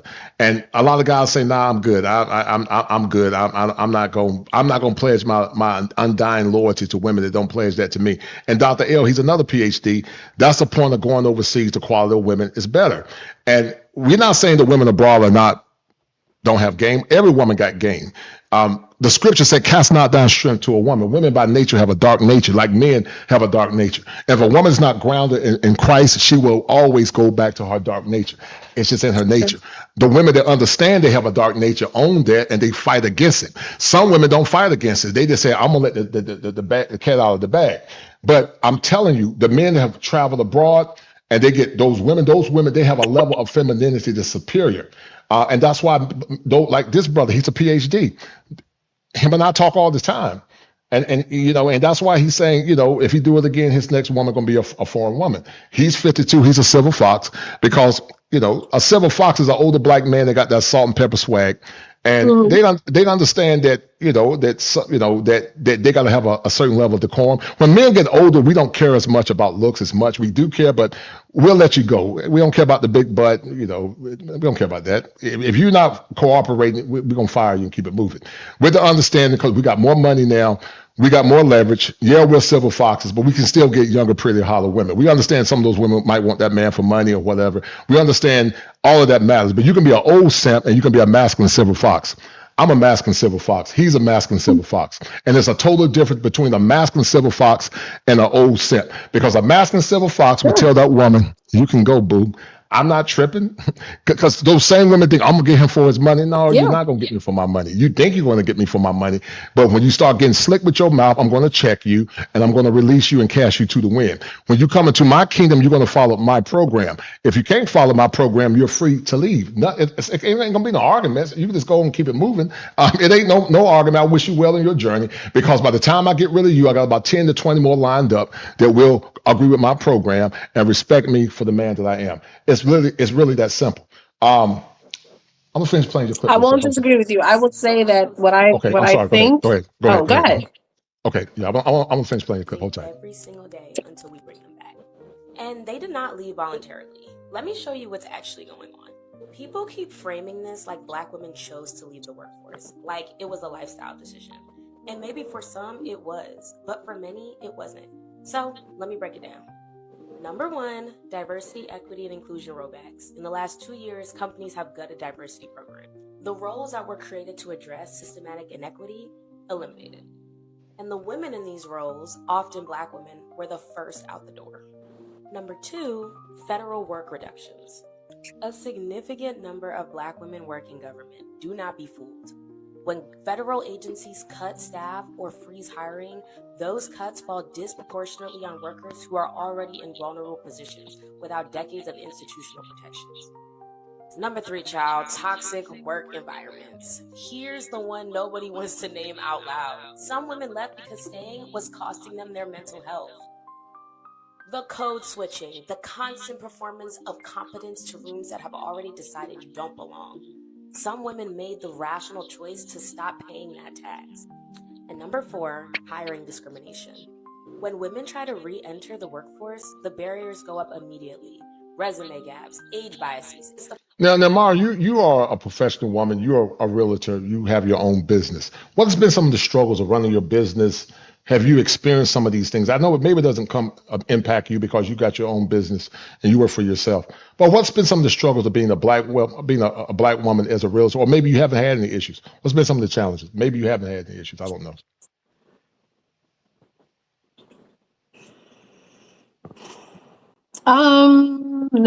No, I haven't had many issues. No, I mean, let's be clear. I am in New York City, one of the most diverse places in the world, so like we already know how to work together. I've always, my entire life, grown up around every other ethnicity. Everyone here has grown up with other ethnicities. So it would be very weird to have a bunch of, racial microaggressions, etc. I mean, there was one time this woman just, I told this guy that was walking through the office, she was showing him through the office, and I told him that his name was Dope because he had like a cool name. And she comes back, she's like, don't ever tell someone that their name is Dope. Why would you say that? I'm like, that's a compliment. Like, it's not a big deal, but I understood that she just didn't understand my vernacular. It's okay. I wasn't offended by it. Right. But I get that people are saying that this stuff happens, but I have to say that I feel like a lot of Black women just go out of their way to feel offended by things. That's just my honest truth. Okay, Like, I think that people look for ways and reasons to be offended. They look for things to be a problem. And this is just a Black woman thing in general, like finding a reason to be angry. Like I went to the post office and I walked up to the desk and my dog is outside. It's snowing. I'm trying to get back outside to my dog. And I just walk up to the desk. I'm like, hey, do I just put my package in this thing? And she just goes, hello. I was like, hi. And she's like, how are you today? I'm like, bitch, I did not want to have a conversation with you. Are you kidding me right now? Like, because it was either do it how she needed it to be done or have an argument that was going to take longer. I had to be like, oh, I'm doing well. How are you? Okay, great. I just wanted to know, can I put this here? Right. And there's this thing, we have to be honest, like Black women, as much as we find, offense in what other people are doing, we're extremely difficult and extremely offensive and extremely rough at work. The same stuff that Black men are tired of dealing with is the same stuff that colleagues have to deal with. That's just the reality of it. And I actually did a video about this and I will say I have to go soon because it's getting late and I have to get my daughter in bed. Respect. One thing that I did a video about, people saying, oh, so many Black women lost their jobs. It's like, yeah, a lot of Black women lost their jobs, but a lot of Black women, I don't want to say I said in the video, they suck at their jobs, right? The reality is, a lot of the time, if you go to a place, if it's a Black receptionist, if it's a Black, teller at a bank or something, they might be the ones that give you the most attitude for no reason. They might be the ones that are most disagreeable to be around. They're the ones complaining about everything. Let it be 2 degrees too cold in that office. Who's going to complain? The Black woman. Right. So when we say like, oh, it's unfair, it's like, bro, like there's a level of chill that Black women need to find. And it's something that is seen within the issue of Black women relating to Black men and being soft and feminine and gentle around Black men, the same thing happens in the workforce. It's like you come in and you just got to show them, and I'm going to be unapologetically me. You're going to be unapologetically fired because you don't want to just follow the dress code, or you don't want to just calm down a little bit and not be spicy with, customers on the phone, or combative with your colleagues. So I think it's a mixture of these things. Please stop. All right. What do you get from this conversation? This was powerful. I know you got to go in a minute. I wanted to play a little bit more of this, but I love your five, man. We got to do this again. Thank you. I love your energy. And to the person asking for my channel, I'm going to post a video soon about feminism. I've been trying to, thank you for the person that tagged it. Oh, that's you. Thank you. I've been trying to edit this one video about feminism for like a week, but I'm going to be getting that up soon. And my Instagram is #Marion, but with an underscore in between hashtag and Marion. So no doubt. Well, listen. You're in Brooklyn, right? You're in Brooklyn. I am. So if I'm ever in Brooklyn, I'll look you up, man. But all jokes aside, we can finish arguing in person. I can show you my stats on immigration marriage fraud, and you can show me your stats on lonely 40-year-old Black women. Well, listen. I don't disagree with you. That is a real thing. Right. It's a real thing. I truly please understand. I know that women need to change, especially Black women need to change something, or else end up alone forever. It's a sad reality. But I think that Black men need to step up as well. I think it's a mixture of those two things. Well, my man Dr. Neal said, Doc said she was a good sport. So, we respect you. You say we didn't attack you. I mean, we not, a lot of people times, I got a show tomorrow talking about the manosphere. People are saying, well, manosphere men hate. Well, no, we don't. We love women. We love Black women. We just want cooperative Black women that's going to get on our program. That's it. Dr. L asked the question, if a man put his foot down, do you think a woman, this is what he said, if masculine men put their foot down, does she think women would change? I think you would change, but I think the majority of them wouldn't change. I think you would change, but I don't think most would change. They're too stiff-necked and hard-headed. And the older they are, the harder it is for them to change. That's absolutely true. The older, the reality of it. But I think, when I say that men need to put their foot down, I'm talking about a long-term change that needs to happen. The same way that we got into this mess over the course of decades, of generations, right? We've seen the steady decline over the past 40 years. We also can see a steady incline, but it will take men being the ones to lead the charge, because Black women love y'all. We love y'all. Black women love Black men. Like, we really, really do. It's just, there's also so much negativity, so much toxicity, so much anger and resentment within this community at this point. And Black women, if you look at the majority of Black men and Black women who end up dating outside of their race, they tried for years to date Black people. Right? You see, like, if we're talking about these passport bros, they'll say, like, yeah, no, I tried dating Black women. I tried over and over and over. And finally I gave up. And now your friend that said the next time I'm gonna have to go overseas, because he's like, I'm done. I'm at my wit's end. I can't do it anymore. So we love each other. We really do. We love each other. We just need to remember, like I said, Black men need patience from Black women. Black women need patience from Black men, because we need to go through a healing process. And that is not going to be quick. It is not going to be easy. But if we care about the Black community remaining the Black community and not just the super mixed up community, then someone has to be willing to do it. Yeah, and I'll say this on this. We'll end with this, and this has been a powerful conversation. Listen, God don't care about color. He don't care about race, as you and I talked about that earlier. If an Asian woman, white woman, any color woman love and honor and respect a Black man, I tell Black men, go where the woman honors you and respect you, and vice versa. If you find an Asian man, a white man, a Latino that loves you, get with that man. I'm not against that. But I get the conversation about trying to build what was lost. Now, you and I talked pre-screen before we did this show. I don't think it's going to happen in our lifetime, because I believe we are in the precipice of the coming of the Messiah. That's what I believe. Now, am I against trying to get a good man and maybe, okay, Lord, I got 3 years before the rapture take place, so at least give me my husband. Yeah, okay, fine. Go and get your husband right before the rapture take place. You go and get your husband. But overall, I mean, it's over with. The system is broken. The prophet said, unless God build a house of labor, he builds it in vain. It's built in vain. The platform is broken. And so until we get back to traditional values and mores where you allow the men to be men, because I'm going to say something that a lot of folks don't like, and we may agree or disagree. My wife is not my partner. That's a neoliberal concept that came out of egalitarian relationships. My wife is my wife. It doesn't mean that you don't have autonomy in the relationship. It doesn't mean that sometimes I say, okay, baby, you got it. You know how to work them books better than me. So I'm going to let you rock that. As long as you bring it to me as your husband, your priest, then we fine. That's all I'm talking about. But these people talking about, oh, we partners. We ain't no partners, because if we partners, that means that somebody break in the house on 5th and Manhattan, then you can take your behind down there and put your life on the line. But if we husband and wife, it means that anytime somebody break in the house, I'm going to defend your honor. If I'm your husband, if the car break down, I'm gonna get out and try to change that tire, and you can stay in the car and look cute. If I'm your husband, I'm going to pump your gas. I can't agree with you. I completely disagree with you.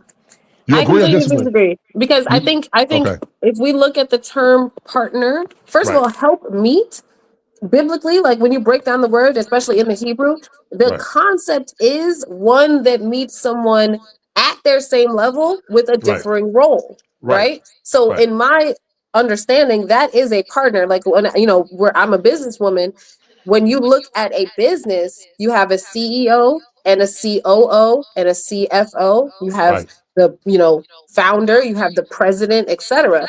You have law firms where there's multiple partners and they each have an equal stake in the company, but they do have differing roles, and that is absolutely fine and okay. So in my opinion, I think it's important for men to realize you have to be a good partner, because if you're not a good partner, that means you are not doing your part. Doesn't mean that we have equal parts. It means that you are not doing your part. What is your part supposed to be? Do that, but you are still my partner.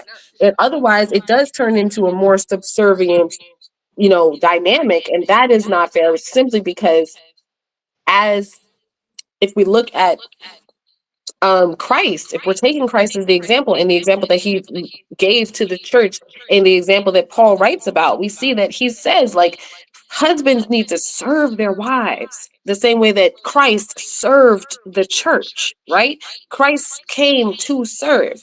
And I saw a man who gave a perfect example about it. He said, my job as the man is to suffer so that she doesn't have to.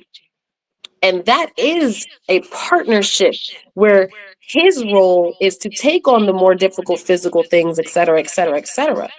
But my role as his partner is to complement the other side of that. So that's the way I look at it. So two things can be true. And here's where I challenge you, and I'm going to let you go. And I love you and respect you highly. My issue is that the nomenclature of partner came out of liberalism, and it came out of egalitarian relationships. Most women say they want a partner because they don't feel safe that man's going to lead them in the right way. So a partner is a buffer to saying that man is not going to make them a slave, like you use the term subservient. You won't find nowhere in the biblical lexicon partner in the Greek or the Hebrew. You won't find it. And if you look at it in context, which is eisegesis, you're not going to find it. Now, I understand what you're saying. If you're saying partner, meaning I have a clear delineation of gender roles, then fine. As long as you know what the gender roles are. If you say, okay, you're the leader and I'm going to follow your leadership, and you lead righteous and don't abuse power, but at the end of the day, then you're the husband, fine. If you want to use partner in that sense, then fine. But most don't use it in that sense. Partner came out of the alphabet community. I never heard the term until I went to Carolina. You never heard the term. Black folks didn't use that term. True. Right. And so that's when they start saying partner. And so when I went to grad school, I'm like, well, partner, we went from saying husband and wife to spouse to partner, because partner is a softer form. And I'm going to prove my point. I'm going to let you go there. You know why they said partner? Because when they said the marriage vow, Mary, they no longer said honor and obey. That's why they went to partner, because they don't want to obey their husbands. And when a woman chooses not to obey her husband, when she calls herself a believer, she's operating in the spirit of witchcraft. I didn't say it, the word of God said it. Titus 3:5 says, wives, obey your husband. Feminism in itself was a form of witchcraft. because the woman wants to control the man. And like Dr. Neal being an academic, he's right, and he's a theologian. Partnership is not biblical. It's a neoliberal term. It's a zeitgeist term. I understand some people have different terminology for it, but here's the problem. Words have meaning. Words have meaning, and we got to be careful how we use words. She's not my partner. She's my wife. And at the end of the day, my job is to die for her, protect her, and love her, and also guide her. And it doesn't mean that she's a slave. I get so sick. People always talk. Watch this. When you go on your job, you're not a partnership on your job. Now, watch this. If you and I were in business together, there's a partnership called marrying and kosher. We have co-equal power and co-equal responsibility. But a husband-wife dynamic, the wife is not equal to her husband in power. She's equal in her humanity, but she's not equal when it comes down to the man being the final leader. It doesn't mean that she doesn't have the power to have say-so, or to the husband saying, okay, well, baby, you can run this. Fine. It doesn't mean that the husband don't say, baby, you can handle that. But at the end of the day, she respects her husband's leadership, because the greatest gift that a man can give a woman is his life. If a man is saying, I'm willing to die for you, then how much more can you not submit to his leadership? That's the highest honor that a man can give to a woman, to say, listen, when you and I go out to dinner, I'm going to be like an FBI. My head going to be on the swivel, and I'm going to tell you, baby, you walk on the inside of the curve. I'm going to take the outside, and when we go to the restaurant, I'm going to post up so I can see whoever comes in. I'm going to take the bullet. But I hear you, and I completely agree with you. I don't disagree with you.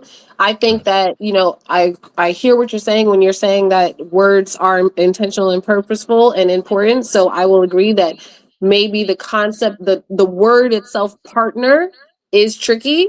As someone that, again, is a business-minded person, when I think of the concept of partnership, when I even look at a marriage, I think of it as a union almost of companies, right? The woman is a fully formed person, the man is a fully formed person. An acquisition almost, or merger, if you will, is what's happening here. But in any merger, we have someone that is leading, right? There is someone that is leading. So if IBM merges with Microsoft tomorrow, then Microsoft, Bill Gates will probably say, all right, we merged, but I'm still the head of this company, right? My final say is the final say, and that's it. Exactly. But when I look at, when you look at the intentionality of calling it a partnership, in my mindset, it's just to remind men that you have to do your part. You cannot show up asking a woman to be subservient, to be submissive, and you don't want to do the part that a man is supposed to do. And that's why I said I really would love to see men go back to building things, go back to creating things, go back to, doing the physical work. Like, stop sending your woman to the auto shop all the time. Learn how to, change oil, learn how to change a tire, etc. Like, yes, you have to be the one to show up and go fight the burglar if he shows up in our house, right? But that's because you want a woman that's also going to make sure that she's doing wifely duties, she's doing, that portion of the partnership. But we have a lot of men today who think, I just want me a trad wife, and all he wants to do is go to work and come home. He doesn't want to, feed into the relationship in any other type of way. He doesn't want to be the full partner in these other ways that's more important than just making the money. So this is what I'm saying with that. Like, it's like, you have to be mindful, even if there are totally different, I think there's different roles, but I also think that, like, there are men, unfortunately, that will excessively simplify their role into just protector provider. And they say, oh, I made the money and I got a gun in the house just in case. You do everything else. And I think that is very unfair and almost belittling to women. If you say that you love someone, your job is to make sure that you take care of them and make their life easier, not more difficult. So that's why when I say partner, I want men to remember that you are part of that union in regards to your job, your duty, and what you have to literally be doing to help out. So what do you mean by okay, all right. So if a man is working 40 plus hours, 60 hours, exhausted, and he's doing everything in his power to be a good husband, what else should he be doing? I mean, if he's burnt out and exhausted, what is she going to give him back in return if she's staying home? Listen, women years ago worked for the white folks in the South. They were still feminine. They didn't have none of the modern appliances, and they worked together as a team. The black man was working with the black woman. She worked for Mr. Charlie, and she took care of Mr. Charlie's kids, came home, cooked a full course meal, washed clothes with her hand, and they still made it work. The modern because black that man woman was building something. right, that's fine. That's fine. Because But he built listen, the house. He built the damn house. Like, let's not ignore that. I've said it multiple times. Go out and build something. but okay, that's fine, Marion. That's Go fine. catch the fish. You want me to cook the fish? Go catch it. Go shoot something in the backyard. Do these things. I'm so serious. Like, I have no problem with the other parts. I have no problem with it. If we're gonna get more modern day with it, sure. Maybe it's take out the trash without being asked, right? Like, I feel like men know that could be a more masculine role. Be the one to take out the trash. Go ahead and mow the lawn without being nagged to do it, because this is part of your work. You want me to be out there sweating, pushing a lawnmower? No, right? Go take my car to be serviced. Go make sure that, if we need to re-tile or whatever, there's a renovation project that needs to be done in the house. Why is it that I'm doing laundry every single day and you're actively ignoring the fact that this door is off the hinge? You want me to get your power tools out and go fix the door? Go do that without being asked, bro. That's what we're saying. There's mediums here. It's not, look, and I'm saying this because, again, one, the reality is most couples in America, both man and woman are working, right? Like, that's just the reality of what has happened in a society where women demanded to be given the ability to work, and now you need two incomes to take care of a household in a lot of states, right? So that's just the reality of it. But I still think that when you come home, both of you can divvy up the portions however you feel. I don't care what people do. Like, I know men that prefer to cook. They love cooking. I think it's actually a misconception that women are the only ones that cook. Men love to cook. Like, the majority of Michelin star chefs are men. The majority of culinary students are men, right? So men love cooking. Line cooks in restaurants, they're men. Men have no problem cooking. But if there's not an equal level of partnership, if one partner feels like they're doing everything and another person only has to do a small portion, then that is where you get resentment. That's where you get someone that's burnt out. That's where you get someone that's genuinely unhappy and miserable and sad and feeling uncared for and unloved. And that is not a good partner at that point. At that point, you're not caring for someone. You're not leading the way that Jesus led. Right? Jesus washed the feet. Jesus went out and made sure to take care of the people.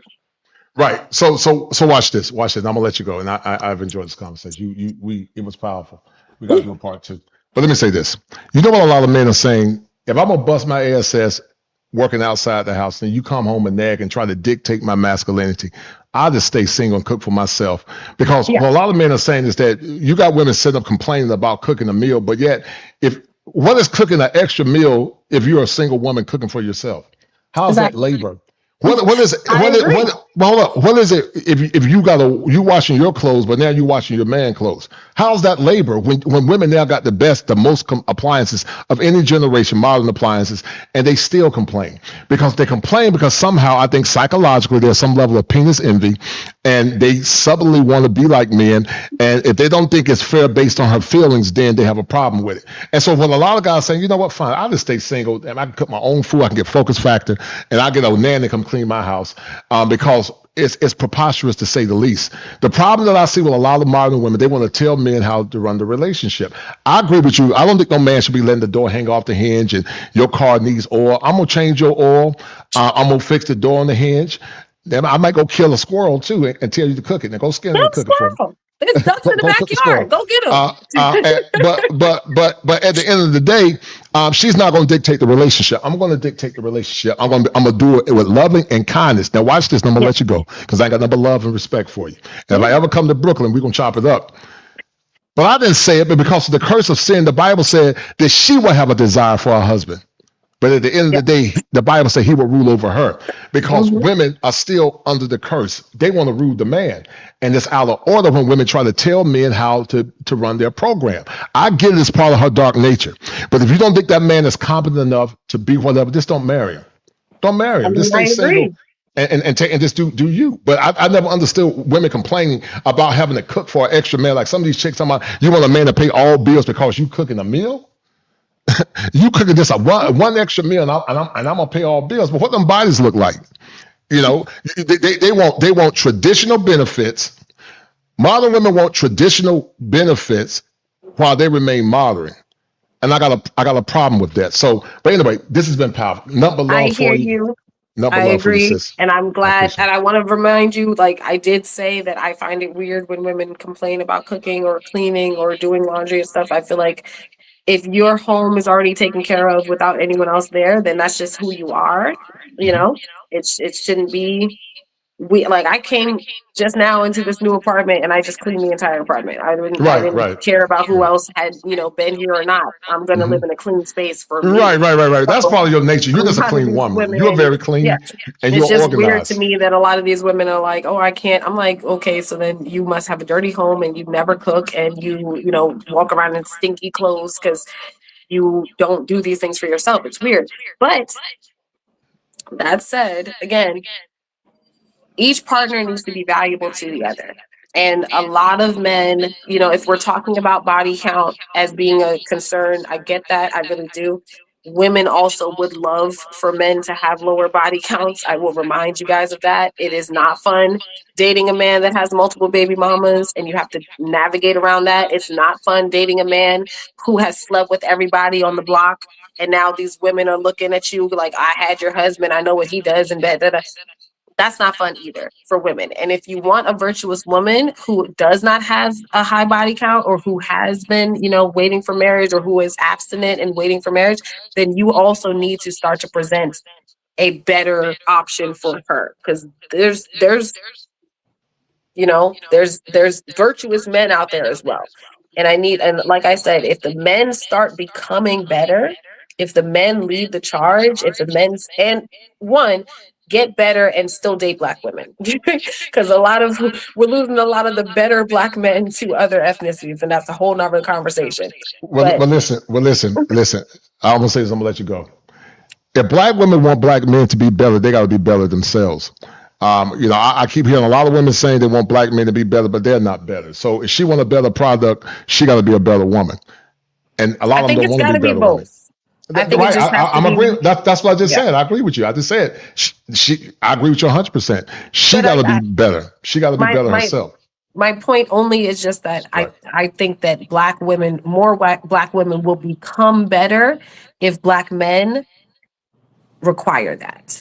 I agree with you 1,000,000%. You got an A+ because you 1,000,000% correct. You're 100% correct. But I'll say this before I let you leave. I've seen scenarios, Mary, where men did give their best. They were singing that song by James Ingram. I gave my best, but I guess my best wasn't good enough. They were good husbands. They laid that pipe down in the bedroom. They paid bills, and she still got mad and talking about it wasn't enough.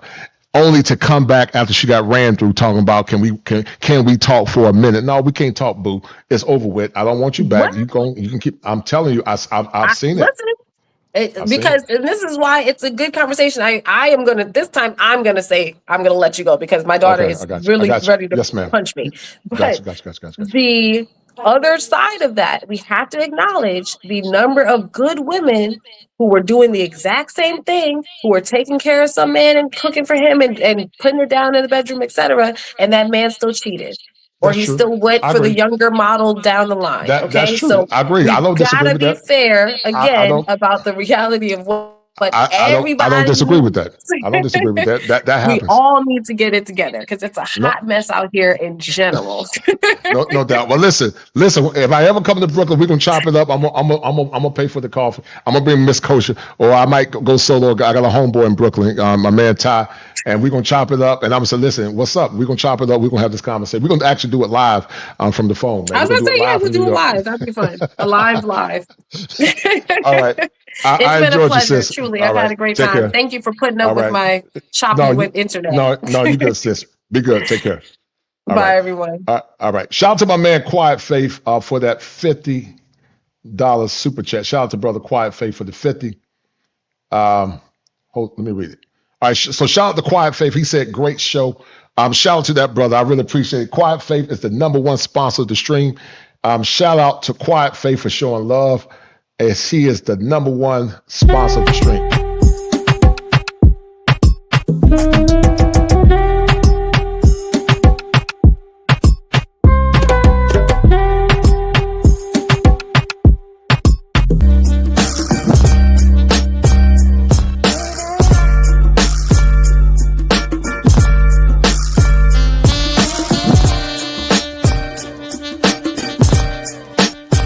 It's the money. All right, guys. Listen, man. Shout out to everybody.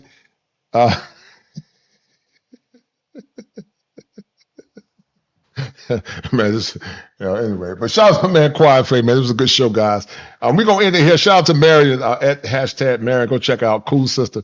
Got nothing but love and respect for her. We need these conversations. And so Cortez said, fellas, keep improving to date black women overseas. But anyway, guys, we're gonna sign out, man. Thank y'all for tuning in, man. I appreciate it. And guys, we're gonna sign out. And y'all take care of yourselves. When we're gonna end this to sign out. Shout out to Mary once again. In these conversations, so I'm really happy we've been able to do this. But as far as perception, I think that we would all agree that people immediately assume things about us that probably just aren't true.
My perfect man would be a tall, black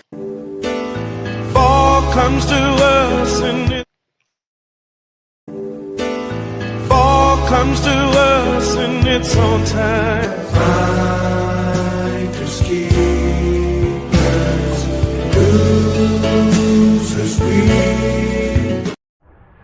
Cognitive dissonance is a condition that happens for a myriad of reasons. Many times in modern America, men and women often do one of the following. They deny the evidence. They become enraged when you present them with the evidence. They argue to ad hominem attacks, meaning they attack the messenger instead of the message. And they will fight you or flee because they cannot hear what you are saying. A condition such as this, tied into cognitive dissonance, often happens to those that have or lack self-awareness. They stay in a perpetual cycle of arrested development, exhibited by this.